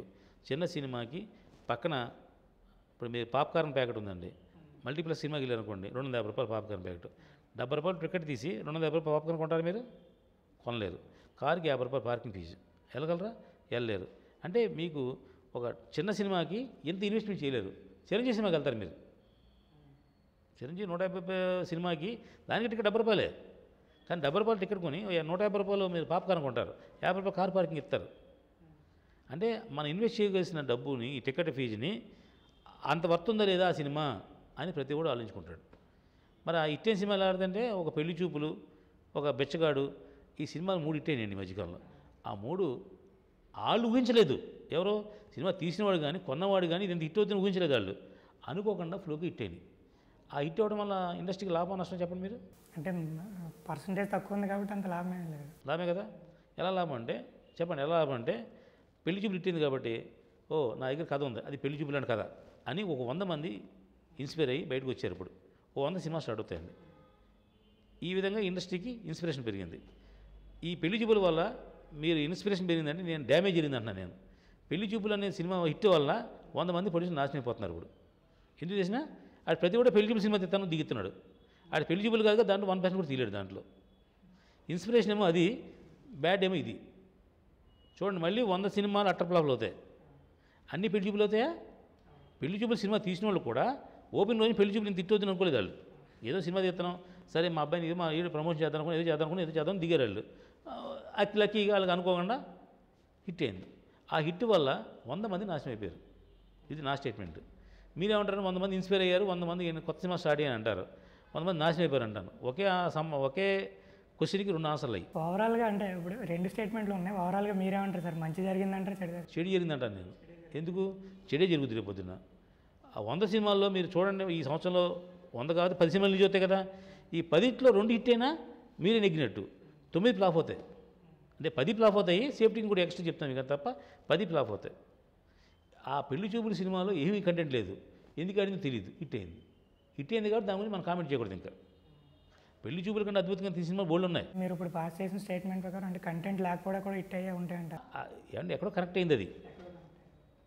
ఇప్పుడు నేను చూసాను సినిమా, మీరు చూస్తే బాగానే ఉంది సినిమా, అంతేగాని అంత హిట్ అవసరం ఏం లేదు అనిపించింది. ఇప్పుడు పెట్టకోడ సినిమా సురేష్ బాబు గారు అంత సూపర్ హిట్ నచ్చిన సినిమా ఆడలేదుగా, మా ఆయన ఎందుకు కనెక్ట్ అవ్వలేదు? ఆయన కనెక్ట్ అయింది కదా, ఆయన కనెక్ట్ అయితే హిట్ అయింది, ఆయన షేర్ని ఇచ్చాడు. ఆయన కనెక్ట్ అయింది, మన జనాన్ని కనెక్ట్ అవ్వలేదు. ఇప్పుడు పెళ్లి చూపుల సినిమా, ఇప్పుడు మీరు ముందు సినిమా కథ తెలుసుకుని సినిమా టాక్ తీసుకుని థియేటర్కి వెళ్తే ఒకలా ఉంటుంది మీ రిఫ్లెక్షన్. తెలుసా మీకు? బ్లాండ్ మైండ్తో వెళ్తే మీకు కరెక్ట్ డెసిషన్ వస్తుంది. ఇప్పుడు సినిమా పెళ్లి చూపులు హిట్ అయిందని ఆ అమ్మాయి చెప్పడం వల్ల మీరు లోపలికి థియేటర్కి వెళ్ళారు, చూస్తే మీకు ఇన్స్పిరేషన్ ఉంది. ఓహో అది ఇలా కాబట్టి హిట్ అయింది, ఇలా కాబట్టి హిట్ అయింది మీకు అనిపిస్తుంది. మీకు అది బ్లైండ్గా వెళ్ళండి మీరు, మామూలుగా ఉంది ఏముంది అంతా అనుకుంటారు. హిట్ అని తెలిసిన తర్వాత దాని రిఫ్లెక్షన్ వేరుగా ఉంటుంది, తెలియకుండా మామూలుగా సినిమా చూస్తే దాని రిఫ్లెక్షన్ వేరుగా ఉంటుంది. సరే, ఇండస్ట్రీకి ఇప్పుడు ప్రస్తుతానికి మీ ఒపీనియన్ ప్రకారం చిన్న సినిమాలు ఉపయోగపడతాయి అనుకుంటారా, భారీ బడ్జెట్ సినిమాలు రావాలంటారా? మీరు చెప్పాను 2 స్టేట్మెంట్లు చెప్పాను కదండి. ఇండస్ట్రీలు చిన్న సినిమాలు తీయాలి, చిన్న సినిమాలు బతకాలి అని సమర్థించే వ్యక్తుల్లో మొదటి వ్యక్తిని నేను. ఎందుకంటే చిన్న సినిమాలు బతికితే 100 మంది కొత్త టెక్నీషియన్లు వస్తారు, 100 మంది కొత్త ఆర్టిస్టులు వస్తారు, 100 మంది కొత్త డైరెక్టర్లు వస్తారు. ఆ డైరెక్టర్లు ఎవడో వి వినాయక్ ఉండొచ్చు, రాజమౌళి ఉండొచ్చు, ఇంకోటి ఉండొచ్చు. సినిమా ఇండస్ట్రీ మూసేస్తే టాలెంట్ అంతా ఎక్కడ పోతుందండి? కాబట్టి సినిమా బతకాలి, సినిమా ఇండస్ట్రీ ఉండాలి, కొత్త సినిమాలు తీయాలి. దీన్ని సమర్థించడానికి ముందున్నాను. ఎవడు ఎప్పుడు ఏ పోరాటం చేయాలో వాళ్ళ తరపున పోరాటం నేను ఉన్నా. ఇప్పుడు మీరు అన్నారు కదా చిన్న సినిమాలకు నేను సపోర్ట్, అంటే మీ సినిమా కాకుండా వేరేది ఏదైనా. రీసెంట్గా నేను ఆర్ నారాయణమూర్తి గారితో ఒక ఇంటర్వ్యూ చూశాను. అంటే ఆయన సినిమా కానిస్టేబుల్ ఆ సినిమా వస్తుంది కదా, దానికి థియేటర్ దొరకలేదని ఆయన పాపం ఇబ్బంది పడ్డారు. అంటే ఆయన స్టేట్మెంట్ ఏది. సో దానికి మీ సపోర్ట్ ఏమైనా దొరికిందా సార్? అంటే సమాధానం చెప్పండి, సపోర్ట్ చెప్పంటారా?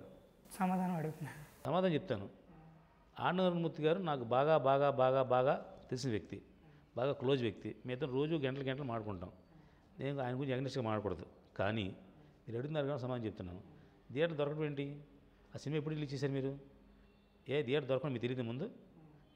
మీరే కొత్త ప్రొడ్యూసర్ కాదు కదా. చదరవాడ శ్రీనివాసరావు గారు ఆయన సీనియర్ ప్రొడ్యూసర్, 40 సినిమాలు తీసిన ప్రొడ్యూసర్ అతను.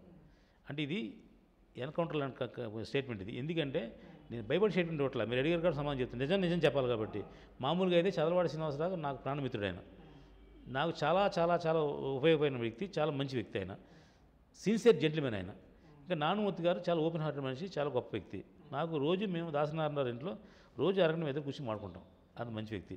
నేను ఇద్దరి గురించి బ్యాడ్గా మాట్లాడట్లా. అయితే వాస్తవం మీరు అడిగారు కాబట్టి నిజంగా చెప్తున్నా. సంక్రాంతికి రిలీజ్ చేస్తాననే సినిమా షూటింగ్ చేసే ముందే ఆయన తెలుసు, చదరవాడ శ్రీనివాసరావు గారికి చెప్పారు. చదరవాడ శ్రీనివాసరావు ఏ సినిమా ఎవరికి అమ్మరు, ఆయన ఓన్ రిలీజ్ చేస్తారు. ఆయన గట్స్ ఉన్న వ్యక్తి. ఆయన బయరు వచ్చాడని అమ్మడం అలాంటివి ఉండదు. ఆయన ఓన్ రిలీజ్ చేస్తారు. ఓన్కి ఎలా రిలీజ్ చేస్తారని మయూరి ఫిల్మ్స్ ద్వారా రిలీజ్ చేస్తారు. ఆయన మయూరి ఫిల్మ్స్ వాళ్ళకి కొన్ని థియేటర్లు ఉన్నాయి ఆంధ్రప్రదేశ్లో కానీ తెలంగాణలో కానీ, ఒక 10-15 థియేటర్లు ఉన్నాయి. అలా థియేటర్లో ఈయన సినిమా తీసే ముందే జనవరి 14 రిలీజ్ చేస్తాను అని 100 సార్లు అనౌన్స్ చేశారు ఆ సినిమా. కాబట్టి ఆ థియేటర్లు వాళ్ళు బ్లాక్ చేసుకోవాలి. అయ్యి వాళ్ళు ఏమో 5 నెంబర్ 1కిను శాతకానికి ఇంకో సినిమాకి ఇచ్చేసారు ఆ థియేటర్లు అయ్యి. మరి మీ థియేటర్లు మీరు బ్లాక్ చేసుకోకపోతే బయట వాళ్ళు థియేటర్లు ఎందుకు ఇస్తారు? రెండోది, ఇప్పుడు యాజ్ ఎగ్జిబిటర్, మీరే ఎగ్జిబిటర్ అనుకోండి, మీరు ఒక థియేటర్ ఓనరు, 4 సినిమాలు రిలీజ్ అవుతున్నాయి. ఏ సినిమాకి ముగ్గు చూపిస్తారు మీరు? లక్షణాలు వచ్చే సినిమా తీసుకుంటారు. ఎందుకు చూపిస్తారు మీరు? 4 సినిమా ఎందుకు మీరు? బిజినెస్. మరి అదే బిజినెసే కదా. బిజినెస్ అని మీకే తెలిసినప్పుడు వాళ్ళు తెలియదా?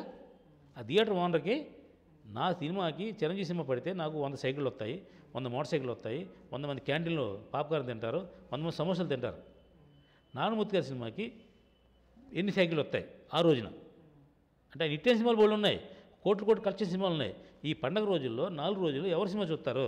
పెద్ద సినిమాలు చూస్తారు. మరి మీరు కొత్త ప్రొడ్యూసరా? అమాయకులా మీరు? మీ సీనియర్ కదా, మరి ఇంత రిలీజ్ చేశారు మీరు? మీకు ముందే ఇలా రిలీజ్ అవుతుంది తెలిసినప్పుడు ఏమైనా సలహా ఇచ్చారా సార్? ఎందుకు ఇస్తాను అంటే మనం ఇళ్ళకెళ్ళి సలహా ఇస్తాం మనం. అది మీరు అడిగారు కదా సమాధానం చెప్పానండి. నేను ఆ సినిమా గురించి తప్పుగా మాట్లాడలా. సినిమా హిట్ సినిమాని వాళ్ళ వల్ల సినిమాని ఆడకడం చేసుకున్నారు వాళ్ళు. అది బోల్డ్ డెసిషన్ అంటారా, రాంగ్ డెసిషన్ అంటారా? Wrong decision. బోల్డ్ అనేది అన్నది బోల్డ్ డెసిషన్ ఎలా అవుద్ది? మీరు 4 కోట్లు 5 కోట్లు పెట్టి సినిమా తీశారు కదా, జయసుధ లాంటి అమ్మాయిని హీరోయిన్ పెట్టారు. నానుమూర్తి గారు నాటే ఆర్డినరీ ఆర్టిస్ట్. ఆయన ఎవరో మన డైరెక్టర్ గారు మొన్న ఒక సినిమాలో మన జూనియర్ ఎన్టీఆర్ సినిమాలో ఆయన బ్లాంక్ చెక్ ఇచ్చారు. పలానా క్యారెక్టర్ నువ్వు చేయాలి నానుమూర్తి. పూరి జగన్నాథ్ గారు ₹1 ఇంకా రెమ్యునేషన్ ఇస్తానని బ్లాంక్ చెక్ ఇస్తే రిజెక్ట్ చేశాడు. నేను క్యారెక్టర్ చెయ్యను, నేను హీరో చేస్తాను, రిజెక్ట్ చేశాడు. That is Narayana Murthy. అలాంటి నారాయణమూర్తి గారు ఈ సినిమా యాక్ట్ చేశాడు. ఒక పాలసీ ఉన్న మనిషి అయినా, ఒక అభ్యుత భావాలైన మనిషి అయినా, డబ్బు కోసం పనిచేసే మనిషి కాదు. ఈవేళ కూడా సింప్లిసిటీగా ఉంటాడు. ఆ రకంగా ఆయన సపోర్ట్ చేస్తారా సార్ మీరు? అభ్యుదయ భావాలు నేను నా బెస్ట్ ఫ్రెండ్ అని చెప్పాను కదా. నిన్న కూడా గంటసేపు మాడుకున్నానండి. నేను కారుకి వెళ్తున్నాను, నడిచి వెళ్తాడు ఆయన. అన్నయ్య కారు ఎక్కండి, నేను ఎక్కను తమ్ముడు, వెళ్ళిపో అంటాడు. అది అభ్యుదయ భావాలంటే అయ్యి దొరికింది కదా కార్యక్రమం, లేదా ఆటో ఎక్కడ ఉండదు. ఆయన ఆటో ఎక్కుతాడు, ఆయన నువ్వు వెళ్ళిపో అంటాడు. అటువంటి వ్యక్తి నేను కామెంట్ చేయడం కాదు. అంటే మనలో కూడా చిన్న చిన్న తప్పులు ఉంటాయి. అవి తెలుసుకోవాలి మీరు. మీరు ఎందుకు థియేటర్లు ఇవ్వలేదంటే ఎవరు ఇస్తారు థియేటర్లు? ఎందుకు ఇస్తారు థియేటర్లు? ఆ విషయం మీకు తెలియదు అంటున్నాను. మీరు ఎగ్జిబిటరు, మీరు ఆల్రెడీ డిస్ట్రిబ్యూటరు, మీరు ఆల్రెడీ 40 సినిమాలు తీసి ప్రొడ్యూసరు, పైగా జనం 14 ఇచ్చేసిన అవసరం ఏంటండి? ఇదేనా పొంగల్ సినిమాయా? ఇప్పుడు శతమానం భవతి అనే సినిమా పొంగల్కి రిలీజ్ చేయవలసిన సినిమా. ఆ కథే పొంగల్లో ప్రతి సంవత్సరం సంక్రాంతికి ఫ్యామిలీస్ అన్నీ ఇంటికి రావాలి, ఇంట్లో అందరూ కలిసి ఉండాలి అని ఒక తపన పడే భార్యాభర్తల కథ అది. దానికోసం వాళ్ళు సంక్రాంతి రిలీజ్ చేస్తారు. లేదా చిరంజీవి సినిమా, బాలకృష్ణ సినిమా, వాళ్ళు పొంగల్ హీరోస్ వాళ్ళు రిలీజ్ చేస్తారు. మీరు రిలీజ్ చేయడం, మీరు ఒక్క 1 వీక్ ఆగితే మీకు నెంబర్ ఆఫ్ థియేటర్లు దొరుకుతాయి. సపోజ్ 14వ తారీఖు రిలీజ్ చేశారు ఈ సినిమా, 20వ తారీఖు ఏ సినిమా లేదు, ఒక్క సినిమా రిలీజ్ అవ్వాలా. 20వ తారీఖు మీరు రిలీజ్ చేసి ఉంటే మీకు 100 థియేటర్లు దొరికాయి. అంటే మీరు చెప్పిన స్టేట్మెంట్ ప్రకారం ఒక చిన్న సినిమా సక్సెస్ అవ్వాలంటే ప్రొడ్యూసర్ డెసిషన్ మేకింగ్ చాలా ఇంపార్టెంట్ అంటారు. మేకింగ్ చేసేది ఎవరు? మీరేగా. డెసిషన్ మేకర్ ఎవరండి? నష్టపోయేది కష్టపోయేది అదే కదా.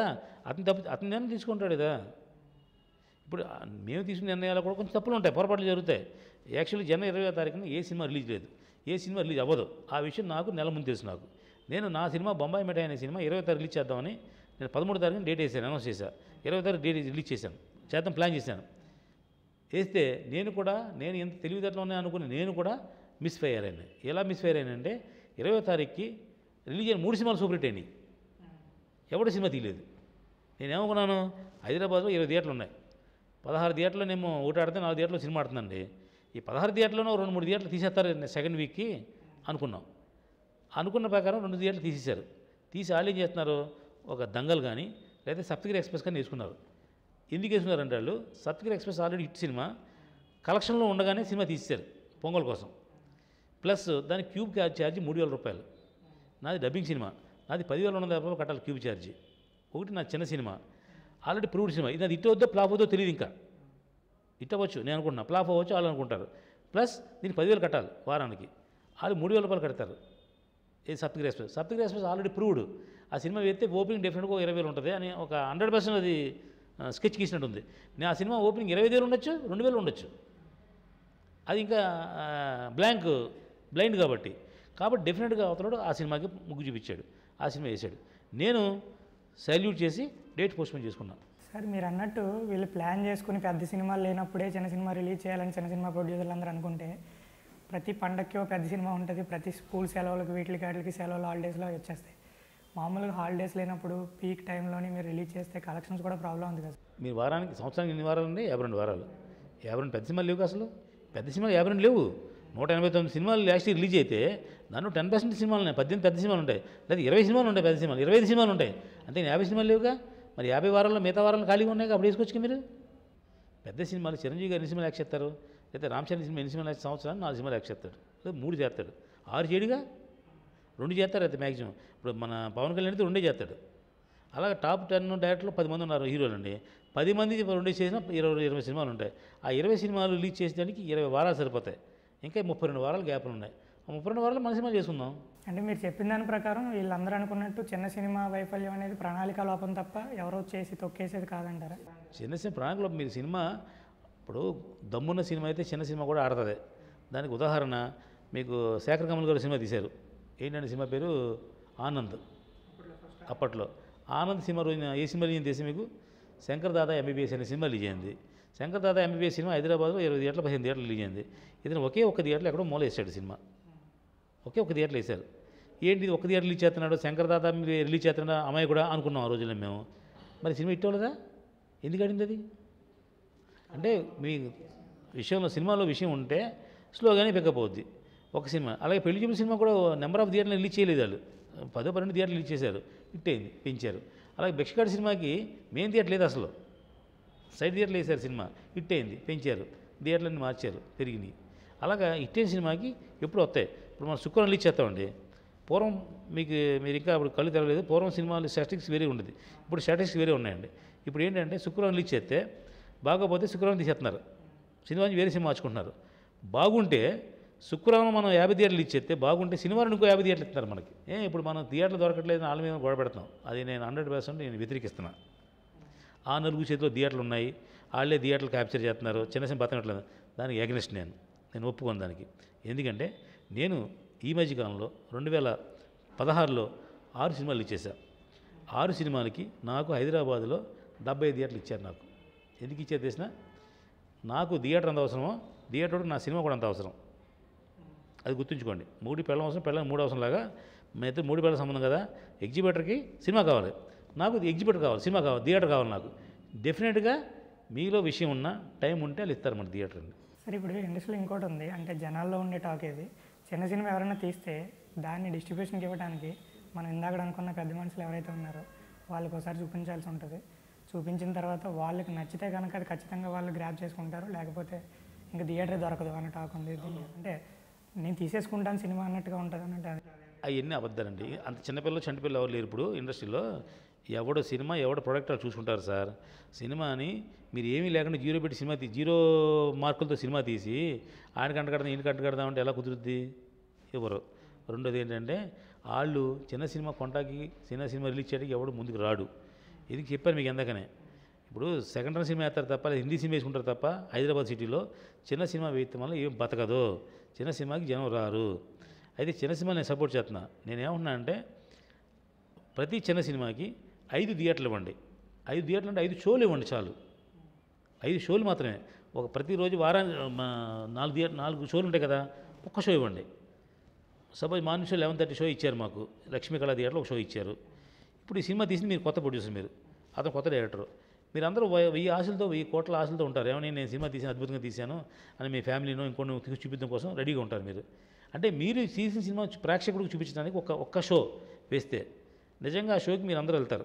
సినిమా అట్టర్ ఫ్లాప్ ఆడి తీసేస్తాడు, మీరు చెప్పక్కల. సినిమా హిట్ ఆడు మన్నాడు 4 షోలు మీకు ఇస్తాడు. ఆడికి కావాల్సిన డబ్బే కదా. మేము ఏం చెప్పామంటే, నేను ఛాంబర్లో ఈసీ మెంబర్ని, మీ ఛాంబర్లో ఒక థియేటర్స్ అవేర్నెస్ కమిటీని పెట్టాం. దానికి ఏం పెట్టాం, ఈ ఎవరైతే ఆ నలుగురు అన్నారు చూడండి మీరు, ఆ నలుగురు దగ్గర థియేటర్లు ఉన్నాయి. ఇదంతా only problem in only Nizam, మిగతా ఎక్కడ ప్రాబ్లమ్స్ లేవు. ఆంధ్రప్రదేశ్లో ఎక్కడ ప్రాబ్లమ్స్ లేవండి. చిన్న సినిమా కానీ పెద్ద సినిమా అన్ని థియేటర్లు ఇస్తారు, దొరుకుతాయి అన్ని థియేటర్లు. ఓన్లీ ఎక్స్క్లూజివ్ నైజాం హైదరాబాద్ సిటీలోనే ఈ ప్రాబ్లం ఉంది. మళ్ళీ పక్కన వరంగల్ జనగం మీద కూడా ప్రాబ్లం లేదు, అక్కడ కూడా థియేటర్లు దొరుకుతున్నాయి.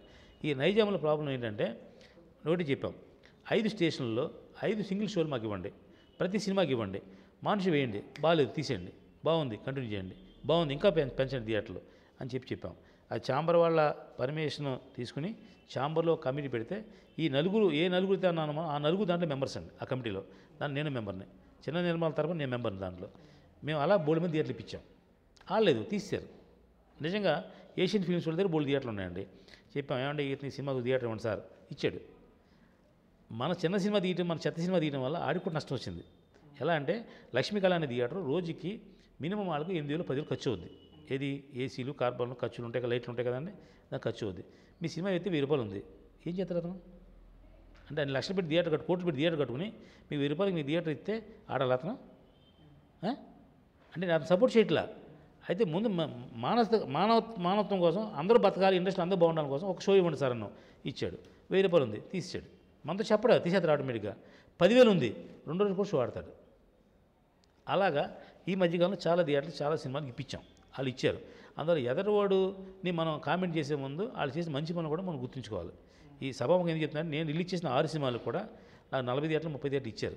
నా సినిమా కూడా ఫ్లాప్ అయినాయి, నాకు కూడా షేర్లు రాలా. ఏం చేస్తాం? నేను తీసిన సినిమా అనుకున్నాం, బ్యాడ్ అనుకున్నాం. ఇప్పుడు మాంజ్యా అని ఒక సినిమా రిలీజ్ చేసాం మొన్న. మాంజ్యా అంటే కన్నడ సినిమా, కన్నడలో హిట్ సినిమా. అక్కడ కేరా ప్లాట్ఫామ్ అనే పేరుతో హిట్ సినిమా. 14 సంవత్సరాల కుర్రోడు డైరెక్ట్ చేశాడు ఆ సినిమాకి. దాంట్లో అవికా గోరన్ అమ్మ హీరోయిన్. ఆ సినిమాని పెళ్లి చూపు నిర్మాత రాజ్ కందుకూరి, గిరిధరనాథం ఇద్దరు కలిసి కొన్నారు. ఆ సినిమా నేను చూసి నేను అడిగా, నాకు అమ్మేస్తారా అని. ఓ 30 లక్షలు కొందాం అనుకున్నా సినిమా నేను. లేదు మేము రిలీజ్ చేసుకుంటాం అన్నారు. ఆ రిలీజ్ డేట్ వేశారు. ఈ రిలీజ్ డేట్ వేసిన 1 వీక్ ముందు తను నేను అనే సినిమా ఒకటి రిలీజ్ చేశారు వాళ్ళు, వేరే వాళ్ళు. ఆ సినిమా హీరోయిన్ ఎవరు? అవికా గోరే. ఆ సినిమా ప్రొడ్యూసర్ ఎవరు? ఉయ్యాల జంపాది సినిమా తీసిన ప్రొడ్యూసరు. అంటే డెఫినెట్గా మన సినిమా కూడా ముందు ఆ సినిమా వెళ్తుంది కాబట్టి అది హిట్ అవుద్ది. అది హిట్ అయితే నా 30 లక్షల సినిమా 70 లక్షలు అమ్ముకోవచ్చు కదా అని వీళ్ళిద్దరు ప్లాన్ చేశారు. ఆ సినిమా రిలీజ్ అయింది. Super miserable disaster flop. ఒకే రోజు ఆడింది సినిమా. అది ఆ ఎఫెక్ట్ ఇలా తగిలింది. ఈ సినిమా ఎవరు కొనలేదు. కొన్న వాళ్ళు అందరూ వదిలేశారు సినిమా. క్యారా ప్లాట్ఫామ్ అయిపోయింది సినిమా. అది అప్పుడు మా గురుగారు దాసరి గారు, ఒరే నువ్వు వారంలో సినిమా రిలీజ్ చేస్తున్నావు కదా, ఈ సినిమాని వాళ్ళకి రిలీజ్ చేసి పెట్టరా అని అడిగితే నాకు సినిమా ఊరిని ఇచ్చారు. ఊరిని అంటే నేను 30 లక్షలు పెట్టి కొడదాం అనుకున్న సినిమా నాకు ఏం డబ్బులు లేకుండా సినిమా ఇచ్చి నువ్వు రిలీజ్ చేయి, వచ్చిన తర్వాత ఖర్చు పెట్టు, రిలీజ్ నీ డబ్బులు నువ్వు తీసుకో, మిగతా డబ్బులు ఇద్దరు పంచుకోండి అన్నారు. మన తెలుగు ఫిలిం ఛాంబర్లో థియేటర్స్ అవేర్నెస్ కమిటీని పెట్టి దాంట్లో ఎగ్జిబిటర్స్ నుంచి, డిస్ట్రిబ్యూటర్ దగ్గర నుంచి, ప్రొడ్యూసర్ల దగ్గర నుంచి, ప్లస్ ఈ ఎవరైతే 4 థియేటర్లో చేతిలో ఉన్నాయన్నారో ఆ 4 కూడా దాంట్లో కమిటీలో మెంబర్ని చేసి ఒక కమిటీ పెట్టాం. దాంట్లో మేము రిక్వెస్ట్ చేసాం ఏంటంటే ప్రతి చిన్న సినిమాకి ఒక్కొక్క షో చొప్పున 5 థియేటర్లు ఇవ్వండి హైదరాబాద్ మొత్తంలో. సినిమా బాగుంటే ఆడని బాగా తీసేయండి, డెసిషన్ మీదే ఎప్పుడును. ఒక 5 షోలు ఇవ్వడం వల్ల నా ఉద్దేశం ఏంటంటే కష్టపడి సినిమా తీసిన ప్రొడ్యూసర్ కానీ, డైరెక్టర్ కానీ, టెక్నీషియన్ కానీ వాళ్ళు ఎంతో ప్రేమతో 100 కోట్లు విలువైన ఆశలతో వాళ్ళు ఆ సినిమా మీద సినిమా రిలీజ్ అని చూద్దాం, నేను అద్భుతంగా తీసాను అనుకుంటాడు. ఆ అనుకునే వాడికి అట్లీస్ట్ సినిమా చూసే అవకాశం కల్పించండి ప్రేక్షకుల్లో అని చెప్పడం జరిగింది. దానికి వాళ్ళు సహకరించారు. చాలా సినిమాలు థియేటర్లు ఇప్పించాం. అయితే సినిమాలు ఆడపోవడానికి డిస్ట్రిబ్యూటర్ కారణం కాదు, ఎగ్జిబిటర్ కారణం కాదు. వాళ్ళు మాత్రం మన కోరి తీర్చారు. తర్వాత మధ్యలో ఎవడో నాకు ఎందుకు సినిమాలు థియేటర్లు అలాగే ఇలా గొడవలు పెట్టాను తిరిగితే వాళ్ళు బాధపడి కొంతమంది ప్రొడ్యూసర్లు ఫోన్ చేసి మాకు ఎన్ని థియేటర్లు అన్నీ తాగి తిట్టికి ఇలాంటివి చేయడం వల్ల వాళ్ళ కోపం వచ్చి ఆ కమిటీని రద్దు చేయడం జరిగింది. అయితే మళ్ళీ సి కళ్యాణ్ గారు ఇప్పుడు ఛాంబర్ ప్రెసిడెంట్ అయిన తర్వాత మేము డెఫినెట్గా చెప్పాం ఆ కమిటీ వల్ల చాలా ఉపయోగం ఉంది. ఏదో ఒక ప్రొడ్యూసర్ తప్పు చేశాడని, ఒక ప్రొడ్యూసర్ తిట్టాడని ఆ కమిటీని క్లోజ్ చేయడం కరెక్ట్ కాదండి, మళ్ళీ రీఓపెన్ చేయండి కమిటీని. దాంట్లో 100 మందికి న్యాయం జరగదు, 70 మందికి న్యాయం జరుగుద్ది అని చెప్పడం జరిగింది. అది మళ్ళీ కమిటీ రీఓపెన్ చేస్తున్నారు. అందువల్ల ముందు సినిమా తీసింది ఫ్లాప్ అయితే పక్కన పెడితే ఒక్కసారి ఒక షో అయినా పబ్లిక్లో వేస్తే దాని ఇమేజ్ ఏంటి, ఆ సినిమాలో విషయం ఉందా లేదా అన్నీ తెలుస్తాయి. ఆ విధంగా ఏర్పాటు చేస్తున్నాం. చిన్న నిర్మాతలు చేసే సపోర్టు అది ఒకటి. పోతే నెంబర్ 2 రెండోది ఏంటంటే చిన్న సినిమా బతకాలి అంటే డిజిటల్ రేట్లు తగ్గించాలి. డిజిటల్స్ మీన్స్ ఇప్పుడు యూఎఫ్ఓ, క్యూబు, పిఎక్స్ అని 3 సిస్టమ్స్ ఉన్నాయి మనకి థియేటర్లో, ప్రొజెక్షన్ సిస్టమ్స్. అది వారానికి 10,250 రూపాయలు తీసుకుంటున్నారు. అది హైదరాబాద్లోని 10,250, ఎక్కడో మెదక్లోని 10,000, ఎక్కడో చిన్న ఊళ్ళో భీమవరం పక్కన ఉన్న పల్లెటూరులో కూడా 10,250 తీసుకుంటున్నారు. అంటే ఒక సినిమా హైదరాబాద్లో ఖర్చు చేసింది అక్కడ ఖర్చు చేయదు. అక్కడ 10,000 ఖర్చు అయితే ఇక్కడ 10 కోట్లు ఖర్చు చేస్తుంది. 10 కోట్ల స్టామినా ఉన్న చోట 10,000 తీసుకుని 10,000 స్టామినా ఉన్న చోట 10,000 రూపాయలు తీసుకుంటాం అనేది అన్యాయం. చిన్న ఊళ్ళో టికెట్ రేట్ తేడా ఉంటుంది, అక్కడ పాపులేషన్ తేడా ఉంటుంది, థియేటర్ కెపాసిటీ తేడా ఉంటుంది. పెద్ద ఊళ్ళో థియేటర్ పాపులేషను, కెపాసిటీ అన్నీ ఎక్కువ ఉంటాయి. ఇక్కడ 10,000 తీసుకుని అక్కడ 10,000 తీసుకుని న్యాయం కాదు అని మేము 2 సంవత్సరాల నుంచి విపరీతంగా యుద్ధం చేస్తున్నాం డిజిటల్ కంపెనీ వాళ్ళతోటి. వాళ్ళు మొన్నటి వరకు రేట్లు తగ్గించలేదు, తగ్గిస్తామని అదని ఇదని రకరకాల నాటకాలు ఆడుతున్నారు. ఈలోపు యూఎండబ్ల్యూ అనే ఒక కంపెనీ వచ్చింది. వాళ్ళు వారాన్ని 4,000 రూపాయలకి మేము సప్లై చేస్తామని ముందుకు వచ్చారు. దాని ఛాంబర్ అని గుర్తించి ఛాంబర్ పర్మిషన్ ఇవ్వడం జరిగింది. వాళ్ళు 40-50 థియేటర్లు వాళ్ళు ఫిక్స్ చేశారు. ఇంకా 18 థియేటర్లో యూఎఫ్ఓ, క్యూబు, పిఎక్స్ లాంటి సిస్టమ్స్ ఉన్నాయి. వాళ్ళు తగ్గించట్లా. దానికి లేటెస్ట్గా నిన్నే మా తెలిసిన విషయం ఏంటంటే ఒక 150 సెంటర్లని బి-సి క్లాసులుగా గుర్తించి ఆ 150 సెంటర్లోని మాత్రం రేటు తగ్గించారు. ఇది చిన్న సినిమాలకి విజయానికి ఒక చిన్న మార్గం అవుద్ది. అంటే విజయం పొందామని కాదు కానీ పూర్తిగా పోగొట్టుకోకుండా ఎంతో కొంత వెసులుబాటు అనేది కల్పించడానికి అవకాశం కలిగింది. సరే, ఇప్పుడు మీరు ఎన్ని చెప్పిన దాన్ని బట్టి చూస్తే, మీరు ఇందాక దాన్ని బట్టి మీరు ఒక సేఫ్ గేమ్తో సినిమాలు ఎటువంటి నష్టం లేకుండా అన్నీ చూసుకుంటూ చిన్న సినిమాలు తీసుకుంటూ ఇంతవరకు మీరు 90 సినిమాలు చేసి ఒక ప్రొడ్యూసర్గా నిలదొక్కున్నారు. ఈ విషయం మిగిలిన ప్రొడ్యూసర్లు తెలియక చిన్న సినిమాలు తీస్తూ ఫెయిల్ అవుతున్నారంటారా సార్, లేకపోతే వాళ్ళు వేరే రకంగా ఏదైనా ఎదుగుతున్నారు? ఇప్పుడు చిన్నప్పుడు మనం చూసి నేర్చుకోవడం, చూసి కాపీ కొట్టేవాళ్ళం. ఇప్పుడు చూసి కాపీ కొట్టి తెలియదు కూడా చాలామంది లేదు. ఎలా అంటే ఇప్పుడు రామ్ గోపాల్ గారు ఒక షార్ట్ పెట్టి అద్భుతంగా తెస్తున్నాడు. ఆయన దగ్గర పనిచేసే అసిస్టెంట్ డైరెక్టర్ కానీ, కోఆర్డినేటర్ కానీ, లేదా మీరు కానీ, నేను కానీ అలాగే ఎందుకు కాపీ కొట్టలేకపోతున్నాం మనం? ఆయన ఒక మార్గం చూపించాడు, ఒక ఆయన ఇలా తీయచ్చు సినిమా అని చూపించాడు. మనం అలా తీయం, మనం ఇంకా అద్భుతంగా తీద్దామని సొంత తెలివితేటలు ఉపయోగిస్తాం. దానివల్ల ఫెయిల్ అవుతున్నాం. అట్లీస్ట్ బాగా పక్కవాడు బాగా రాసినప్పుడు మనం కాపీ కొట్టినా మనం పాస్ అవుతాం కదా, అది కూడా కొట్టాం. ఆ కాపీ కొట్టడం కూడా మనం ఫెయిల్ అవుతున్నాం. అట్లీస్ట్ సొంత తెలివితేటలు లేకపోతే అట్లీస్ట్ చూసిన కాపీ కొట్టాలి. ఆ చూసి కాపీ కొడితే కూడా తెలివితేటలు ఎందుకు పనికిరాడు ఇంకా. ఇప్పుడు ఒక రామ్ గోపాల్ గారు ఒక షార్ట్ పెట్టి సినిమా షార్ట్ తీస్తున్నాడు. ఓ డైరెక్టర్ ఏం చేయాలి, ఓహో ఇలా సినిమా షార్ట్ తీయచ్చా అని అది తెలుసుకుని అది తీయడే ప్రయత్నం చేయాలి. వాళ్ళ దగ్గర పనిచేసిన కూడా సినిమా తీరు ఇంక ఎలా పైకి వస్తారు వాళ్ళు. కాబట్టి ఇండివిజువల్ ఉంటే ఇప్పుడు మనం ఇతను ఎలా సక్సెస్ అవుతున్నాడు, ఎలా ఫెయిల్ అవుతున్నాడు అని తెలుసుకుని చేస్తే మీరు సక్సెస్ అవుతారు. ఇప్పుడు మీరు అన్నట్టు వాళ్ళు ఎందుకు ఫాలో అవ్వట్లేదంటే వాళ్ళు ఫాలో అవ్వరు, వాళ్ళ ఇష్టం, వాళ్ళ డబ్బు కదా. అలాగే లేదు అలా సినిమా తీయకూడదు సార్, రామకృష్ణ గారు చెప్పే స్టేట్మెంట్ తప్పండి, సినిమా అద్భుతంగా తీయాలి సార్, సినిమా ఆడదేమో తీయటండి అంటాడు. నువ్వు ఆడతాను ఏదేదో ఆడదు, నేను ఆడదని తీస్తాను, ఆడదు. నాది సమాధానం ఆన్సర్ ఒకటే. నువ్వు ఆడుతుందని 100 కొబ్బరి కూడా సినిమా తీసావు, ఆడలేదు. అది ఆడదని నాకు తెలిసిన సినిమా తీసా, అది ఆడలేదు. ఎవరు సక్సెస్ అయినట్టు? అందువల్ల నెగిటివ్ నుంచి ఎప్పుడు పాజిటివ్ వస్తుంది, పాజిటివ్ నుంచి ఎప్పుడు నెగిటివ్ రాదని. పాజిటివ్ ఆలోచన మాత్రాన మీకు నెగిటివ్ ఆన్సర్ రాకూడదని రూల్ లేదు కదా. ఆలోచన మీ పాజిటివ్ ఉండదు తప్ప ఆన్సర్ నెగిటివ్ వస్తుంది, అక్కడ ఉన్నదే నెగిటివ్. ఇండస్ట్రీలో మీరు ఎంటర్ అయిన తర్వాత వేరే రకంగా ఏమైనా ప్రాబ్లమ్స్ ఎదురైనా సార్? అంటే ఇండస్ట్రీలో చాలా వర్గ పోరులని ఇవన్నీ అవన్నీ చాలా ఉంటాయని విన్నాను. ఏమీ లేవు. నేను ఐఎమ్ సింగిల్ మ్యాన్ ఆర్మీ. నాకు ఏ ప్రాబ్లమ్స్ లేవు, నేను ఎవరితో గొడవలు లేవు, నాకు ఎవరితోటి కాంప్లికేషన్ లేవు. నా పని నేను చేసుకెళ్తా. నేను చేసే పని నా అనుభవం నాకు ఉంటుంది. నా డబ్బెట్టి నేను సినిమా తీసుకుంటాను. ఇలా తీయద్దని అంటే నాకు ఎవరు సరిపోతాడు, నా ఇష్ట ప్రకారం నేను తీసుకుంటాను. అనేవాడు ఎవడో నాకన్నా మేధ ఉంటే నేను సలహా తీసుకుంటాను. నాకన్నా గొప్ప సక్సెస్ఫుల్ ప్రొడ్యూసర్ ఎవరిని వచ్చి నాకు సలహా చెప్తే వింటాను. అది నాకు సక్సెస్ఫుల్ ప్రొడ్యూసర్ తగలేదు. ఇది ఉండదు 10%. ఆ 10% సక్సెస్ వాళ్ళు ఎక్కడ ఉంటారు, వాళ్ళు మన రారాలు, మన జోలికి రారాలు, మనం పట్టించుకోం. కాబట్టి కోడి రామకృష్ణ గారు ఈ మధ్య జర్నీలో ఎప్పుడన్నా అంటే మీరు స్టార్టింగ్లో కాకుండా ఈ మధ్యలో ఆయన సలహాలు తీసుకుని మళ్ళీ ఎప్పుడైనా ఉపయోగపడి? కోడి రామకృష్ణ గారు రెగ్యులర్గా మేము కలుస్తామండి, కష్టం సుఖం ప్రతి చెప్తాం.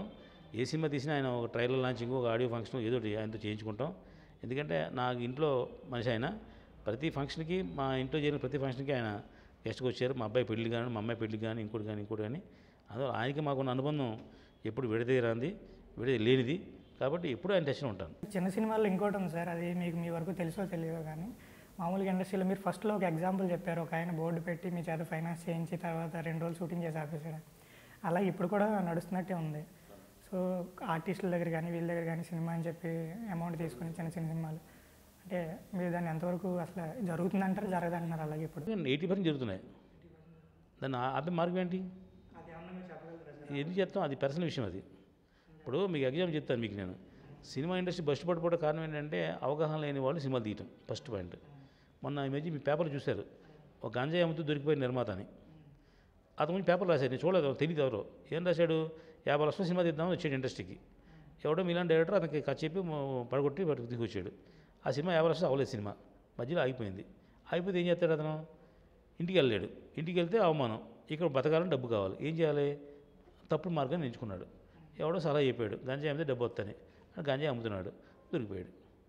తప్పు చేసినవాడు, నేరం చేసినవాడు ఎప్పుడైనా దొరికిపోతాడు, ఓ రోజు వెనక ముందు. ఇప్పుడు జోష్ అలికాస్లో దొంగతనం చేసినప్పుడు దొరికిపోయాడు, ముత్తూట్ ఫైనాన్స్లో దొంగతనం చేసినప్పుడు దొరికిపోయాడు, ఇంకోటి దొరికిపోతాడు, మర్డర్ చేసినప్పుడు కూడా దొరికిపోతాడు. అంటే కొంచెం టైం పడుద్ది. సీనియర్ కిల్లర్ అయితే కొంచెం లేట్ అవుద్ది, కొంచెం అమాయకుడు అయితే త్వరగా దొరికిపోతాడు. ఎప్పుడు దొరకని ట్రేస్ అవని అనేది జనాలకు 10% మించి ఉండవు. అంటే జనాలు వాళ్ళు రియలైజ్ అయ్యే వాళ్ళకి దూరంగా ఉండమంటారా? 80% ఖచ్చితంగా. ఇంకా తెలుసుకుని వచ్చే ముందు ఈ క్లిప్ చూసి ఎవరైనా 100 మంది మారట్లా, ఒకరు మారినా నేను చెప్పిన దానికి అర్థం మీరు అడిగిన దానికి ఒక సన్మానం ఉంటారండి. అంటే మీరు ఇప్పుడు ప్రొడ్యూసర్ కౌన్సిల్లో మెంబర్ కదా సార్, మీరు ఇందాక చెప్పిన టీంలో మీరు ఉన్నారు. ఇప్పుడు ఇటువంటి మీ వరకు వస్తాయి సార్ ఎప్పుడన్నా? అసలు ప్రొడ్యూసర్ కౌన్సిల్లోనే ఒక కమిటీ వేశారండి, నిర్మాతలు ఉద్ధరిద్దామని. ఎలా అంటే మీరు ఇండస్ట్రీకి వచ్చేటప్పుడు సినిమా తీయడానికి వచ్చేది మెంబర్షిప్ తీసుకోవాలి, మెంబర్షిప్ ప్రొడ్యూసర్ కౌన్సిల్లో. ఆ ప్రొడ్యూసర్ కౌన్సిల్ మెంబర్షిప్ మీద కౌన్సిలింగ్ పెట్టాం. ఆ కౌన్సిలింగ్ హెడ్ నేనే, మోహన్ వాటల్ పట్ల గారు ప్రొడ్యూసర్, నేను ఇంకొక ఆయన, ముగ్గురు కలిసి మెంబర్స్ ఉంటాం దాంట్లో.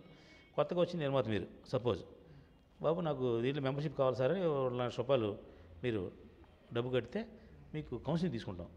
ఫస్ట్ క్వశ్చన్ ఏంటంటే, ఎవరు మీరు? మాది పిడుగు రాళ్ళండి. ఎందుకు వచ్చావు? సినిమా తీయడానికి వచ్చాను. నీకేం అవగాహన ఉంది? నాకు అవగాహన లేదు. మరి ఎలా వచ్చావు నువ్వు? ఇతను డైరెక్టర్ అండి, నాకు పిడిగాళ్ళ మా బామ్మరి తాలూకు ఎవరికి బంధువు అండి, ఇలా పరిచయం అయ్యాడండి, కథ చెప్పాడండి, చాలా బాగుందండి, సినిమా తీద్దాం వచ్చాను.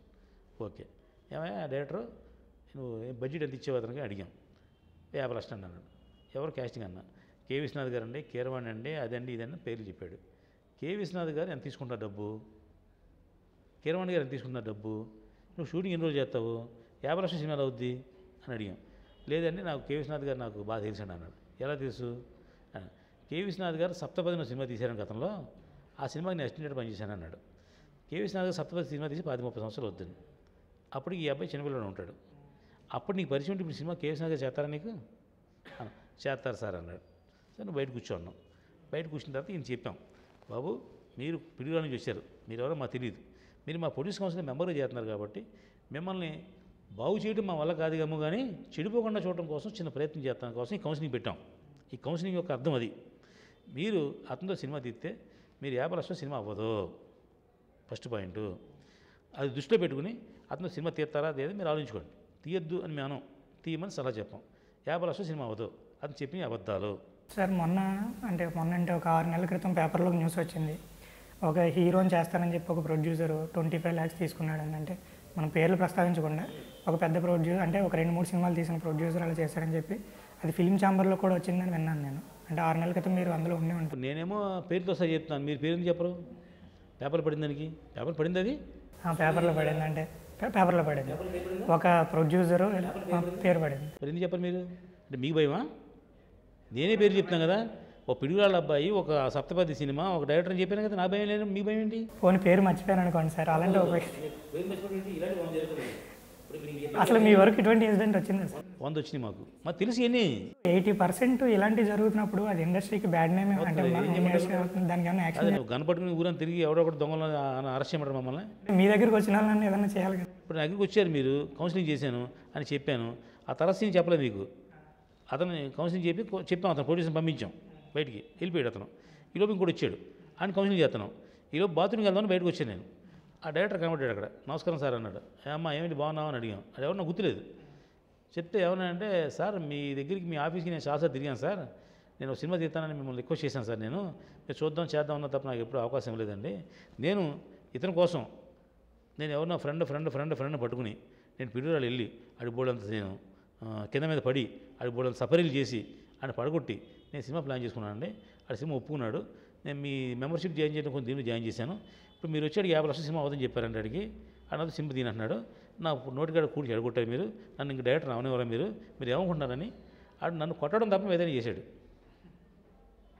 అదే మీకు అక్కడ కొట్టలేదు అంటే మిగతాని చేశాడు. అంటే మీకు వచ్చి మాకు అవకాశం ఇవ్వరా? అవకాశం ఇచ్చామని చెడగొడతారా మీరు చేసే పని ఇదా? డ్యామ్ తీసుకుని మీద పడ్డాడు అతను. అప్పుడు ఏం చెప్పానంటే, అంటే తప్పించడం కోసం మనం ఏమేమి దొంగతనం చేస్తామో ఏమేమి ఫ్రాడ్ చేస్తామో ముందు మాకు చెప్పాలయ్యా, చెప్తే నీకే సపోర్ట్ చేస్తాం. ఎందుకంటే ఆ పొడిచి ఉంటాడో ఎలా పోతా తెలియదు, నువ్వు ఇండస్ట్రీ ఉండేవాడు కదా, ఇండస్ట్రీ నమ్ముకుని వచ్చావు కదా, నీకే సపోర్ట్ చేస్తాం, అట్లీస్ట్ చెడు మంచిగా సలహా చెప్పడం మాట్లాడతాం వాడికి అని చెప్పారు తప్పించడం కోసం. అప్పుడు ఇంకోసం చెప్పాను అడిగి, మరి బుద్ధి ఉందా ఎదవా, నువ్వు ఇప్పుడు మేము ఒప్పుకుంటాం సినిమా స్టార్ట్ అవుద్ది, అది నువ్వు 5-10 ఖర్చు పెడతావు, సినిమా అవ్వదు ఆగిపోద్ది, నువ్వు దాంట్లో ఒక 5 లక్షలు 3 లక్షలు తింటావు, నువ్వు ఈ 6 నెలలను అయిపోయింది నీ జీవితం డైరెక్టర్ అవ్వవు, నువ్వు నీ సినిమా అయిపోతే నేను ఇంకో సినిమా అవన్నీ ఎత్తాను నీకాడు, నువ్వు ఫ్రెష్గా ఉన్నావు, ఇంకా డైరెక్టర్ అవుతాం ప్రయత్నం చేస్తున్నావు, ఇది కాకపోతే ఇంకోటి ట్రై చేసుకో, ఎక్కడో సక్సెస్ దొరుకుతుంది నీకు. నువ్వు రాంగ్ స్టెప్ వేసి ఇతను నింపి ముంచి మోసం చేసి 50 లక్షల సినిమా తీయక అతను రోడ్డుని పడి అతను ఇంటికి వెళ్ళిపోతాడు, అతను 50 లక్షలు పోగొట్టుకుంటాడు, నీకు లాభం ఏంటి? నువ్వు ఆ 50 లక్షలు అంతా తినలేవుగా, 2 లక్షలు 3 లక్షలు తింటావు, మిగతాది పోద్ది, నీ జీవితం పోయింది కదా, నువ్వు జీవితం అంతా నువ్వు ట్రై చేసే డైరెక్టర్లు ఉంటావు తప్ప నువ్వు డైరెక్టర్ అవ్వలేవు. సో ఇది దృష్టిలో పెట్టుకుని భవిష్యత్తులో నువ్వు నడుచుకో అన్నాడు, వార్నింగ్ కూడా ఇచ్చాం. సార్ ఇదే పందాలో ఇండస్ట్రీకి అమ్మాయిలను పంపించాలన్నా కూడా భయపడే సిచ్యువేషన్ ఒకటి ఉంది సార్, ఇది మీ వరకు వచ్చి తెలిసే ఉంటుంది. అంటే ఇది నిజమా కాదా అనేది ఎవరికీ తెలియదు, టాక్ అయితే ఎన్సైక్లోపీడియాని నాకు అన్నీ తెలుసు, మీకు తెలిసిన పేర్లు చెప్పట్లేదు మీరు. అంటే చిన్న సినిమాల్లోనే ఎక్కువ జరుగుతుంది అన్నది, అంటే అమ్మాయిలు పెద్ద సినిమాలో తెలియదు, చిన్న సినిమాలో తెలుస్తుంది అంతే. చిన్న సినిమాకి వెళ్ళి ఎక్కువ వాళ్ళు ఉండదు కాబట్టి తెలుస్తుంది, పెద్ద సినిమాకి వాళ్ళు ఉండదు కాబట్టి తెలియదు. ఇప్పుడు అలా వద్దాం అనుకునే అమ్మాయిలకి మీరు ఇచ్చే సలహా ఏంటి? వాళ్ళు ఎందుకు కాదు, అమ్మాయిలు ఎందుకు వద్దాం అనుకుంటున్నారు? వద్దనే అంటారు. ఎందుకు వద్దాం అనుకుంటున్నారు మీరు చెప్పండి, ఎందుకు వద్దాం అనుకుంటున్నారు? మీరు నటించాలనే కదా, నటించాలంటే ముఖం మీద రంగు వేసుకోవాలి కదా, రంగు వేసుకుని ప్రతి ఒక్కరు ఉంటారా? సీతకి సావిత్రి రంగు ఎత్తారు ఎవడన్నా? ఈవేళ ఈ సోషల్ వెబ్సైట్లు వచ్చిన తర్వాత, ఈ ఇంటర్నెట్లో ఈయన వచ్చిన తర్వాత పవిత్రమూర్తులు పవిత్రంగా ఉండేవాళ్ళు ఉంటారా? అంటే ఇప్పుడు మీరు 2 రోజులు ఇంట్లో ఉండాలి, సినిమా ఎందుకు రావడం? అంటే ఇక్కడికి వచ్చేవాళ్ళు పవిత్రంగా ఉండరని అంటారా సార్? అది మరి ఉంటారు, మీరు చూసుకోండి, మీరు చెప్పండి. మీరు ఈ 2017 సంవత్సరంలో ఇంత టెక్నాలజీ పెరిగిన టైంలో సినిమాలు వేషాల కోసం వచ్చేవాళ్ళు పవిత్రంగా ఉంటారా? ఉంటారేమో అయితే. ఉంటారు మీరు చెప్పండి నాకు, మీరు యూత్ కదా, నేను నాకు 60 ఏళ్ళు, మీకు 30 ఏళ్ళు కదా. అంటే ఒక రకంగా పవిత్రంగా ఉండాలనుకునే వాళ్ళకి ఇండస్ట్రీలోకి రావడం ఎందుకు ఉండదు? పవిత్రంగా ఉన్నా నేను ఎదుర్కోండి, పవిత్రమైన మార్గంలో రండి. మీరు పవిత్రమైన మార్గంలో వస్తూ ఉంటారు, ఎందుకు ఉండదు? ఉంటుంది, మీ సెలెక్ట్ చేసిన బట్టి ఉంటుంది. బ్యానర్ వాల్యూ ఒక సినిమా వాల్యూ ఉన్న వాళ్ళ దగ్గరికి వస్తే వాళ్ళు వాల్యూ అని చూస్తారు. మీరు ఏ వాల్యూస్ లేని వాళ్ళ దగ్గరికి వెళ్తే మీరు డిస్క్వాలిఫికేషన్ అవుతారు. అంటే బ్యానర్ వాల్యూ ఉన్న వాళ్ళు పెద్ద సినిమా వాళ్ళు కూడా అలా జరుగుతున్నారని విన్నా. జరుగుతుంది జరగదని ఎక్కడ ఉంది రూల్ ఉందా? ఈ జరిగే సీక్రెట్ కూడా జరుగుతాయి. నేను పబ్లిక్లో పేర్లు వేసుకుని నేను ఫోటో తీసి చేసుకోవాలి, ఎవరు చేయరు కదా. It's common thing. అది జరుగుతుంది జరగదు అనే విషయం డిపెండ్ ఆన్ యువర్ ఇండివిజువాలిటీ. ఖచ్చితంగా మంచి మార్గం అయితే ఉందంటారు ఇండస్ట్రీలో. ఎందుకంటే ఉంది. అందరూ రాక్షసులు ఉంటారు, దాంట్లో పవిత్రులు ఉంటారు కదా. అంటే ఇప్పుడు మీరు తీసే చిన్న చిత్రాల్లోనే ఇటువంటి చేసే పనులు చేసే వాళ్ళు ఎవరైనా ఉంటే వాళ్ళు మీరు ఏ రకంగా ట్రీట్ చేస్తారు సార్? అంటే ఇంతవరకు జరగలేదు. నేను అసలు ఎంజాయ్ చేయను. నేను షూటింగ్ వెళ్ళను అసలు. నేను ఆల్రెడీ ఎంటర్ చేయను. నేను డైరెక్ట్గా ఒక కథ చెప్తాడు, నాకు బడ్జెట్ చెప్తాడు, ఆ బడ్జెట్ అతను ప్రిపేర్ చేస్తాను, అతను అప్ చెప్తాను సినిమా, అతను చూసుకుంటాడు. నేను షూటింగ్ కూడా వెళ్ళను. ఇది షూటింగ్ వెళ్ళినంత ఖాళీ కూడా నాకు లేదు. కాబట్టి నాకు షూటింగ్ చూడడం సరదా, లేకపోతే షూటింగ్లో వచ్చి సలహా చెప్తాం సరదా నాకు లేదు. నేను వెళ్ళను. మన అవంతిక అనే సినిమా 42 రోజులు షూటింగ్ చేసాం మేము. దాన్ని నేను ఏ ఒక్కరోజు వెళ్ళలేదు. ఒకే ఒక్కరోజు హీరోయిన్ ఇంట్రడక్షన్ రోజున షూటింగ్ దగ్గరికి వెళ్ళి విష్ చేసి వచ్చాను. సార్ మీరు సినిమా ఇండస్ట్రీకి వచ్చి ఇన్ని సంవత్సరాలుగా భీమవరం టాకీస్ అనే సంస్థను స్థాపించి ఇన్ని సినిమాలు తీసి చిన్న సినిమాలను సపోర్ట్ చేస్తూ మీకంటూ గుర్తింపు తెచ్చుకుని అసలు ఏం సాధించారని మీరు అనుకుంటున్నారు సార్? నేను బోర్డు సాధించా. నెంబర్ 1, భారతదేశంలో ఎవడు తీగిన 13 సినిమాలు ఒక సంవత్సరంలో తీశా. దట్ దాన్ని ఎవడో భారతదేశం మళ్ళీ భవిష్యత్తులో 100 సంవత్సరాలు ఎవడో దాటించలేడు. That is one success. Number 2, భారతదేశం గర్వించదగ్గ డైరెక్టర్ రామ్ గోపాల్ వర్మ. అతనితో 3 సినిమాలు తీశా. చిన్న ప్రొడ్యూసర్గా ఆ స్థాయి ఆ ధైర్యం ఎవరికి లేదు. ఆయన తీసిన సినిమాలని కోట్లు సినిమా తీశారు. ఫెయిల్ అయి ఉన్నారు, సక్సెస్ ఉన్నారు, నాకు తెలియదు, పక్కన పెట్టండి. ఆయన తలుచుకుంటే ఒక కేఎల్ ప్రసాద్, కేఎల్ నారాయణ గారో, లేదా అరవింద్ గారో, లేకపోతే ఒక దిల్ రాజు గారు లాంటి పెద్ద పెద్ద ప్రొడ్యూసర్లు ఆయన దగ్గరికి వెళ్ళి సినిమా చేయమని అడిగే డైరెక్టర్లు ఉన్న ప్రొడ్యూసర్లు, హీరోలు కూడా ఉన్న రోజుల్లో ఆయనకి వాళ్ళకి ఎవరికి చేయకుండా నాకు 3 సినిమాలు చేసి పెట్టాడంటే అది నా గ్రేట్ అచీవ్మెంట్గా ఫీల్ అవుతున్నా. నేను నేల మీద ఉన్న నన్ను ఆకాశవత్తి ఎత్తే ఎదుగుకి నాకు మార్గం వేసింది ఏకైక డైరెక్టర్, గ్రేట్ డైరెక్టర్ నా గురువు రామ్ గోపాల్ వర్మ. అందువల్ల అది నేను సాధించిన 2వ విజయం. ఇక 3వ విజయం, భారతదేశంలో 150 సినిమాలు తీసిన ఏకైక డైరెక్టర్ మా గురుగారు దాసరి నారాయణరావు గారు. ఆ దాసరి నారాయణరావు గారు నేను కాంపౌండ్ మనిషిని, ఆయన మనిషిని, ఆయన ఉప్పు తిన్న మనిషిని. ప్లస్ ప్రతిరోజు సాయంత్రం 5 to 6 1 గంట సేపు గురుగారి దగ్గర ఉంటాను. నేను మంచి చెడ్డ తెచ్చుకోవడం కోసం, ఆ గురుగారి మనిషిని అనిపించడం కోసం నేను అక్కడ. అది నా 3వ విజయం. ఏమంటే 4వ విజయం, 90 సినిమాలు తీసా స్పాన్ ఆఫ్ 10 years 12 yearsలో.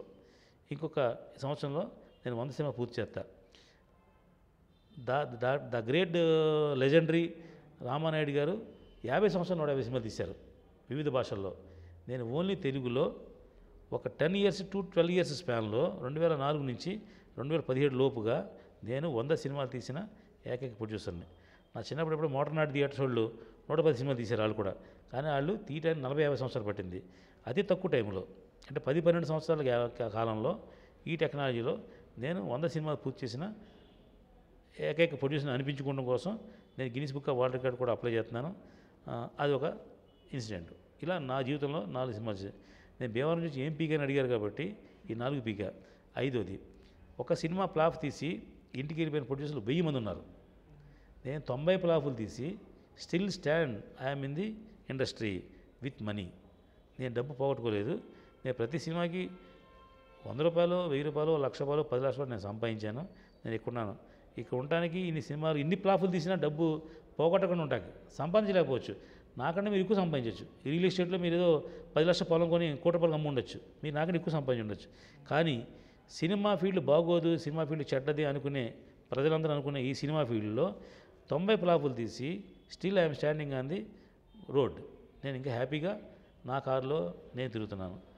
ఇంకా 5వ విషయం, ప్రతి సినిమాకి ఫైనాన్స్ లేకుండా ఎవరు సినిమా తీయలేడు. సార్ మీరు ఇన్ని సినిమాలు తీసిన అనుభవంతో మిమ్మల్ని మీరు ఎన్సైక్లోపీడియా అని చెప్పుకుంటున్నారు. ఈ అనుభవాల నుంచి మీరు నేర్చుకుని పలానా సినిమా ఇలా తీస్తే హిట్ అవుతుందని ప్లాన్ చేసి తీసుకుని, అలా కాకుండా ఫ్లాప్ అయిన సినిమాలు ఏమైనా ఉన్నాయా? ఉంటే వాటి నుంచి మీరు ఏం నేర్చుకున్నారు? నేను ముందు చెప్పాను మీకు, నేను హిట్ అవుతుంది ఎప్పుడు సినిమా తీయనని. అయితే మీరు అడిగిన క్వశ్చన్ ఆన్సర్ ఏంటంటే, హిట్ అవుతుంది ఎప్పుడు తీయలేదు, కానీ ఈ సినిమా జనం చూస్తారేమో అనుకున్న సినిమా తీసిన 2 సినిమాలు ఉన్నాయండి. ఆ 2 సినిమాలు ఫెయిల్ అయ్యాను నేను. ఎలాగంటే వాసవి వైభవం అనే సినిమా తీశాను. అది మా వాసవిదేవి అంటే మా వైశ్యుల కులదేవత ఆవిడ. మా వైశ్యులు అందరూ Vasavi medicals, Vasavi rice mill, Vasavi kirana shop, Vasavi ఇది అని పెడతారు పేర్లు. ప్రతి ఇంట్లోనూ ఒక వాసవి పేరు ఉంటుంది. ప్రతి ఆడపిల్లకి కూడా ఒక వాసవి అనే అమ్మాయి పేరు పెట్టుకుంటారు. అంత గొప్ప సెంటిమెంట్ అటాచ్మెంట్ ఉన్న దేవత వాసవిదేవి అండి, వాసవి మాత. నేనేమనుకున్నా అంటే, మన వైశ్యుడిగా సాధించినప్పుడు పొద్దున మీలాంటి ఎవడైనా ఏం పీకారు సార్ మీరు అంటే వాళ్ళ వాసువైభవం సినిమా నేనే తీశాను ఆహా అని చెప్పుకునేలాగా ఒక రామానాయుడు గారు ప్రేమనగర్ లాగా లేదా ఒక బాహుబలి లాగా చెప్పుకునేలాగా ఉంటుంది ఉద్దేశంతో నేను కష్టపడి ఆ సినిమా తీయడం జరిగింది. ఆ సినిమాని నేను చిన్న ప్రొడ్యూసర్ కాబట్టి నేను నా బ్యాన్లో తీస్తే దానికి ఇంకా ఏదైనా ఎప్రిషియేషన్ తగ్గుద్ది కాబట్టి ఒక ప్రముఖుల బ్యాన్లో తీద్దామని ఒక గ్రేట్ అన్నమయ్య లాంటి సినిమా తీసిన విఎంసి దొరసింహరాజు గారి దగ్గరికి వెళ్ళి అయ్యా నేను సినిమా తీసుకుంటున్నాను అది మీ బ్యాన్లో తీస్తానన్న. అదేంటే నా బ్యాన్లో ఎందుకు నీ డబ్బు నువ్వు తీసుకుంటున్నావు కదా అన్నారు. కాదండి పబ్లిక్కి వెళ్ళేటప్పుడు విఎంసి దొరసింహరాజు గారి బ్యానర్లో సినిమా అవుతుందంటే ఓహో ఒక అన్నమయ్య లాంటి సినిమా వస్తుంది ఒక సింహాద్రి లాంటి సినిమా వస్తుంది అని జనం ఎక్స్పెక్ట్ చేస్తారు సార్, అది నాకు ప్లస్ అవుతుంది సార్ అని చెప్పి నేను ఆయన అడగడం జరిగింది. ఆయన ఓకే చేసుకో నువ్వు నా వల్ల నీకు హెల్ప్ జరుగుతుంది చేసుకోమంటే విఎంసి కంబైన్స్ అని పేరు పెట్టి నేను విఎంసి కంబైన్స్ అంటే ఆయన నేను కంబైన్స్ అని అర్థం పేరు పెట్టి వాసువైభవం సినిమాని మీనా గారు మెయిన్ క్యారెక్టర్గా వాసుమాతగా సుహాసిని సుమన్ గారు సాయి కిరణ్ అలాంటి బ్రహ్మాండమైన క్యాస్టింగ్ పెట్టి పౌరాణిక చిత్రాన్ని తీశాను నేను. అది జీవితంలో నాకు మైలురాయిగా పునాదిగా మిగిలిపోద్దని ఉద్దేశం తీశాను. ఆ సినిమా తీయడం వల్ల నేను 50 లక్షల రూపాయలు నష్టపోయాను. సినిమా తీసినప్పుడు లాభం వచ్చింది 1,05,00,000 2 లక్షలను పోగొట్టినప్పుడు 50 లక్షల రూపాయలు ఒకే ఒక సినిమాలో పోగొట్టా. అయితే దాని అనాలిసిస్ ఏంటని మేము బాధపడితే మా డైరెక్టర్ ఉదయ్ భాస్కర్ అనేవాడు చాలా అద్భుతంగా తీశాడు సినిమాని. అద్భుతం అంటే ఒక ఒక దృశ్య కావ్యంగా తీశాడు. 60 నిమిషాల గ్రాఫిక్స్తో మీనా గారిని పెట్టి చాలా రీజనబుల్ బడ్జెట్లో చాలా రీజనబుల్ డేట్లో షూటింగ్ చేశాను. Director hats off to Uday Bhaskar. అతను నాకు చాలా మంచి మిత్రుడు, ప్రాణ స్నేహితుడు, నేనంటే బావ అనుకునేది మంచి మిత్రుడు. అతనితో 5 సినిమాలు చేశాను నేను.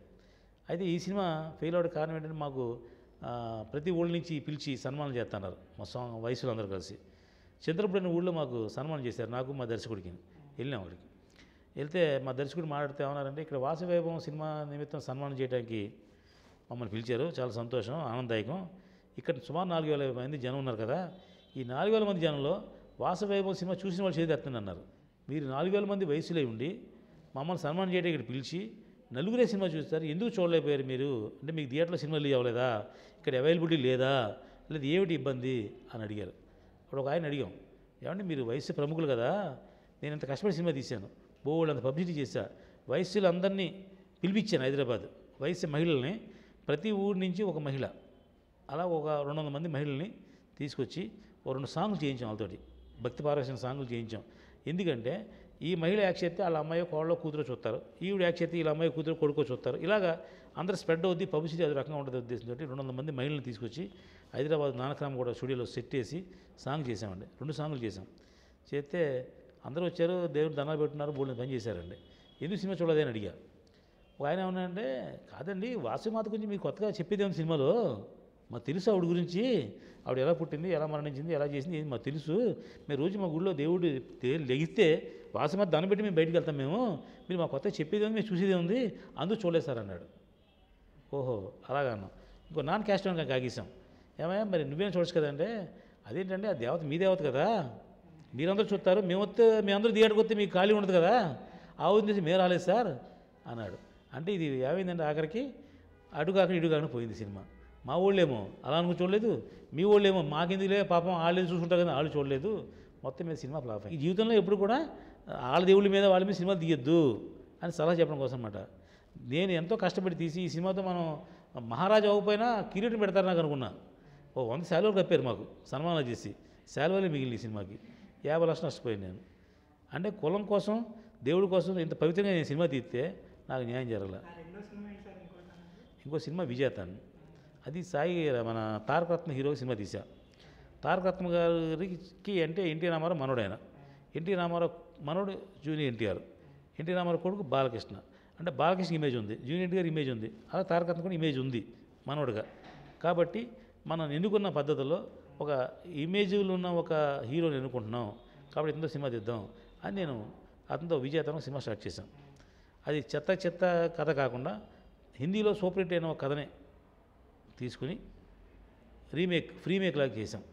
ఆ హీరో గారు చెప్పాడు, మీరు సత్యనారాయణ గారు చాలా సిన్సియర్గా సినిమా తీస్తారు, రిలీజ్ చేస్తారు నాకు తెలుసు, కాబట్టి నేను మీకు రీజనబుల్గా యాక్ట్ చేస్తానని చెప్పి నా దగ్గర చాలా అతి తక్కువ పారితోషికం తీసుకుని, అంటే అతనుకున్న మార్కెట్లో ఒక 10-20% నా దగ్గర పారితోషికం తీసుకుని నాకు సపోర్ట్ చేయడం కోసం, నన్ను ఎంకరేజ్ చేయడం కోసం ఆ సినిమా తీశాడు. శ్వేతాబాసు ప్రసాద్ హీరోయిన్, ఎల్వి శ్రీరాము, ఇంకా బోల్డ్ అంత క్యాస్టింగ్, వైజాగ్ ప్రసాద్, ఇలాందరినీ క్యాస్టింగ్ పెట్టి సినిమాని ఒక రీమేక్, హిందీలో సూపర్ హిట్ సినిమాని నేను కష్టపడి సినిమా తీశాను. సినిమా తీసిన తర్వాత సినిమా మేము చూసుకున్నాం. నేను సినిమా తీస్తున్నానని తెలిసి హైదరాబాద్ ఇండస్ట్రీలో రామసత్యాన్ని సినిమా తీస్తున్నాడు అంటే ఎక్కడో ప్రాఫిట్ ఉంటుంది డీల్లో, ఎక్కడో ఈ డీల్లో. కాబట్టి ఈ సినిమాకి మనం వెంటనే మనం ఆ తారకరత్న మీద ఖర్చు పెడితే మన పని అవుద్ది అని 9 సినిమాలు స్టార్ట్ చేశారు. మైక్ టెస్టింగ్ 1, 2, 3 అనే ఒక సినిమా వీరుకే డైరెక్షన్ ఒక సినిమా స్టార్ట్ చేశారు. ఆ షూటింగ్ నేను వెళ్ళినప్పుడు నాకు ఐడియా వచ్చి, ఓహో ఈ తారకరత్న పెడితే మనకి ఇలా ఈ లెక్కల ప్రకారం మనకి ఇలా బిజినెస్ అవుద్ది, ఇంత లాభం అవుతుంది ఆ ఉద్దేశం నేను సినిమా తీశాను. నన్ను చూసి 9 మంది సినిమా తీశారు. 9 మంది దగ్గరికి వచ్చి ఏమంటే తారకరత్న సినిమా తీస్తున్నారు కదా, అవును ఎంత బడ్జెట్ ఇంత, మీకు ఏం తీసుకున్నాడు, ఓకే నాకు ఇలా మాట్లాడి పెట్టండి అంటే అందరినీ వచ్చిన అందరూ మాట్లాడబెట్టాం. ఏదో మన సినిమా నలుగురు సపోర్ట్ చేద్దాం ఉద్దేశంతో 9 సినిమాలో 7 సినిమా షూటింగ్ పూర్తయినాయి, ఇంతవరకు రిలీజ్ అవ్వాలి. రిలీజ్ అయిన సినిమా ఓన్లీ ఒకే ఒక్క సినిమా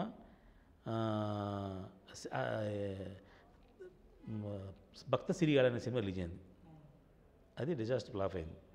ఏమండి పోతే నా సినిమా నేను రిలీజ్ చేద్దాం అనుకుంటే ఒకసారి నేను చూసుకున్నా, చూసి నాకే సాటిస్ఫాక్షన్ లేదు. అంటే ఇతనికి ఇమేజ్ మార్కెట్ ఇలా ఉంది, మనం ఇలా చేసాం, సరే ఇప్పుడు సినిమా తీసినందుకు నాకు సుమారు ₹1,00,00,000 అయింది నాకండి. దాన్ని నేను సాటర్డే అమ్మాను, ఒక ₹70 లక్షలు నాకు రికవర్ అయింది. ఇంకా 25 lakhs నాకు రికవర్ ఉంది. ఇప్పుడు సినిమా రిలీజ్ చేయాలంటే 25 లక్షలు పబ్లిసిటీ కావాలి, అంటే అప్పుడు నాకు ₹50 లక్షలు రావాలి సినిమా మీద. ఇప్పుడు రిలీజ్ చేస్తే ఆ 25 వస్తాను గ్యారెంటీ లేదు. నాకు రావాల్సిన 25 కోసం ఈ 25 పెట్టాలా, ఆ రావాల్సిన 25 కోసం 25 పెడితే 50 పోద్ది, ఒక అది వదిలేస్తే ఆ 25 పోద్ది. ఏది ఆలోచించి బెటర్ అని ఆలోచించి పెట్టింది వదిలేస్తే బెటర్ అని ఆలోచించి ఆ సినిమాని పక్కన పెట్టించాను. రిలీజ్ చేయలేదు, ఇది వాళ్ళకి రిలీజ్ చేయాలి. ₹1,00,00,000 పెట్టి నేను ఇష్టపడి సినిమా తీసి నేను సినిమాని నేను చూసుకుని నాకు నచ్చక నేను రిలీజ్ చేయకపోతే ఈ చెత్త సినిమాలు కొత్త వాళ్ళతో పెట్టి సినిమా ఎందుకు రిలీజ్ అవుతాయి, ఎందుకు ఆడతాయి? నా దాంట్లో క్యాస్టింగ్ ఉంది, బ్రహ్మాండం పాటలు ఉన్నాయి, హీరో బోర్డ్ అని సపోర్ట్ చేశాడు నాకు, హీరో మ్యాక్సిమం హెల్ప్ చేశాడు నాకు. అంటే ఇంత సపోర్ట్ ఇంత హెల్ప్ తీసుకున్నా నాకు ఇన్ని క్రెడిబిలిటీ ఉన్నా కూడా సినిమా రిలీజ్ చేయడం ధైర్యం లేక సినిమా చేతి పోద్ది, వెళ్ళిపోద్ది ఇంకో 25 పోద్ది. ఈ 25 ఇంకో సినిమా తీస్తే అది మళ్ళీ డబ్బు వస్తుంది కదా, దీన్ని ఎందుకు చేయడం అనేది ఆగానండి. సార్ ఇండస్ట్రీలో నిర్మాతగా వద్దాం అనుకునే కొత్త వ్యక్తులకి మీ అనుభవాల నుంచి మీరేమన్నా విషయాలు చెప్పదలుచుకున్నారా? ముఖ్యంగా చిన్న సినిమాలు తీయాలనుకునే ప్రొడ్యూసర్లకు కానీ, ఇండస్ట్రీని ఆదుకుందామని వచ్చే ప్రొడ్యూసర్లకు కానీ, వీళ్ళకి కానీ. ఇప్పుడు మీ ద్వారా మీకు ఇచ్చే సలహా నా ఉద్దేశం 1,00,000 మంది చూస్తారండి. ఈ 1,00,000 మంది సలహా ఇచ్చినట్టే కదా, అలా బోల్డ్ మంది అవుతారు. వచ్చిన సలహా చెప్తాం, మరి ఇళ్ళకెళ్ళి తలుపు కూడా సలహా చెప్పలేం, కానీ వస్తే ఎవడైనా సలహా అడిగితే సలహా చెప్తాం. కానీ భారతదేశంలో ఎవడు కూడా సలహా వినడు. దీని ఉదాహరణ ఏంటంటే, మీరు ఇంటికి బయలుదేరే ముందు ఓ నిర్ణయంతో వస్తారు, నేను ఈ కథ ఈ డైరెక్టర్ ఈ హీరోతో సినిమా తీస్తాను వస్తారు మీరు, నేను మధ్యలో చెడగొడతాను, వద్దు గురు ఆ కథ బాగోలేదు అంటాను, నా మాట విని పక్కెళ్ళిపోతారు మీరు. లేకపోతే సినిమా తీయొద్దు అని మీకు నేను హితోపదేశం పంపిస్తాను, మీరు అలా బయటికి వెళ్ళండి, ఎవడో ఫ్రెండ్ కనబడతాడు, ఇలా సత్యనారాయణ దగ్గరికి వెళ్ళానరా ఆయన సినిమా తీద్దంటున్నారా, ఆయన మనతో సినిమా తీద్దంటున్నా ఆయన సినిమా తీస్తున్నారా, ఇది న్యాయమా అని మీరు అడుగుతారు. ఆడు చెప్తాడు మరి అదే లాజిక్, నువ్వు తీస్తే ఆయన కాంపిటీషన్ కదా అందులో తీద్దంటాడు, పదం మనం తీసేద్దాం స్టార్ట్ చేస్తాడు, అది మధ్యలో అయిపోతుంది. సార్ మీవి ఇప్పుడు జరుగుతున్న ప్రాజెక్టులు, ఫ్యూచర్లో రాబోయే ప్రాజెక్టుల గురించి కొంచెం చెప్పండి సార్. ఇప్పుడు నా దగ్గర 8 సినిమాలు ఫస్ట్ కాపీ వచ్చిన డబ్బింగ్ సినిమాలు ఉన్నాయి. నేను తమిళ్లో కన్నడలో అక్కడ మనకంటే బాగా తీసిన సినిమాలు చూసి నచ్చి కొంటాం. ఎందుకంటే 10 సినిమాలు రిలీజ్ అవుతాయి, దాంట్లో ఒక సినిమాలో కంటెంట్ బాగుంటుంది, ఇంకో సినిమాలో యాక్షన్ బాగుంటుంది, ఇంకో సినిమాలో ఏదైనా క్వాలిటీ బాగుంటుంది అండి. అందులో 8 సినిమాలు కొనుక్కున్నాను, 8 సినిమాలు రెడీ చేశాను, వాటికి డబ్బింగ్ చేయించి సెన్సార్ చేసి ఇవన్నీ చేసి రెడీ చేసి ఉంచాను. ఒక 8 సినిమాలు, 3 సినిమాలు షూటింగ్లో ఉన్నాయి. ఒక సినిమా పేరు అవంతిక, దాని the great director Dasanarayana clap కొట్టి నా 90వ సినిమాకి క్లాప్ కొట్టారు. మొన్నే ఫస్ట్ టీజర్ని శ్రీ కొనిజేటి రోషి గారు స్టేజ్ రిలీజ్ చేశారు. నిన్న ప్రముఖ దర్శకుడు వి వినాయక్ గారు దానికి ఫస్ట్ థియేటర్కల్ ట్రైలర్ రిలీజ్ చేశారు. ఇంకో 2 ఫంక్షన్లు చేసి నేను ఫిబ్రవరిలో కానీ మార్చిలో కానీ డేట్ చూసి రిలీజ్ చేస్తాను. ఫస్ట్ టైము గ్రాఫిక్కి ఎక్కువ డబ్బు ఖర్చు పెట్టి గ్రాఫిక్స్తో సినిమా తీస్తున్నాం. అది అమ్మాయి పేరు హీరోయిన్ పూర్ణ, ఇంతకుముందు జయముని చేంబరా అవునా అలాంటి సినిమాలు యాక్ట్ చేసిన అమ్మాయిని పెట్టి సినిమా తీసాం. ఒక 4 రోజులు మాత్రమే షూటింగ్ బ్యాలెన్స్ ఉంచి మిగతా వర్క్ అంతా చేసాం. 1,50,00,000 బడ్జెట్ అండి, అది ఎక్కువ అంటే నా లెవెల్కి ఎక్కువ, బాహుబలి కంటే ఎక్కువ కాదు, 1,50,00,000 పెట్టి తీసాం. ఆ 1,50,00,000 ఆ సినిమాకి గ్రాఫిక్ జరుగుతున్నాయండి. ఆ గ్రాఫిక్స్ అయిపోయినండి సినిమా డేట్ అనౌన్స్ చేస్తాను. Sir thank you so much sir, ఇంతవరకు మీ విలువైన సమయాన్ని మా స్టూడియోలో కేటాయించి ప్రొడ్యూసర్గా మీరు నేర్చుకున్న అనుభవాలని మాతో షేర్ చేసుకుని, ముఖ్యంగా చిన్న సినిమాలు తీయాలనుకున్న వాళ్ళు ఫ్లాపులు లేకుండా ఫెయిల్యూర్ లేకుండా ఎలా తీయాలో మీరు మాకు షేర్ చేసినందుకు, అండ్ మీకు ఇప్పుడు జరిగే ప్రాజెక్టులు, ఫ్యూచర్లో వచ్చే ప్రాజెక్టులు అన్నీ మీరు అనుకున్నట్టు ఫైనాన్షియల్గా సక్సెస్ అవ్వాలని కోరుకుంటూ, మీరు గిన్నిస్ రికార్డ్ కోసం ఏదైతే ట్రై చేస్తున్నారో అది కూడా త్వరలోనే పూర్తవ్వాలని కోరుకుంటూ ఇక్కడికి వచ్చినందుకు thank you so much sir. నేను సక్సెస్ఫుల్ ప్రొడ్యూసర్ తప్ప సక్సెస్ఫుల్ సినిమాలు తీసిన ప్రొడ్యూసర్ కాకపోవచ్చు, కానీ సక్సెస్ఫుల్గా సినిమాని తీసి రిలీజ్ చేయగల ప్రొడ్యూసర్ని. Thank you for your opportunity. మంచి విషయాల మీద మాతో డిస్కస్ చేసి మా ద్వారా 10 మందికి నిర్మాతలకి ఒక మార్గం వేయడానికి అవకాశం ఇచ్చిన మీ ఛానల్కి కూడా థ్యాంక్ యూ. సో అదండి, ఒక ప్రొడ్యూసర్ లాస్ అవ్వకుండా సినిమా ఎలా తీయాలో తుమ్మలపల్లి రామ్ సత్యనారాయణ గారు చెప్పిన విషయాలన్నీ మీరు తెలుసుకున్నారు కదా. నెక్స్ట్ ఎపిసోడ్లో వేరే సెలబ్రిటీతో మీ ముందు ఉంటాం.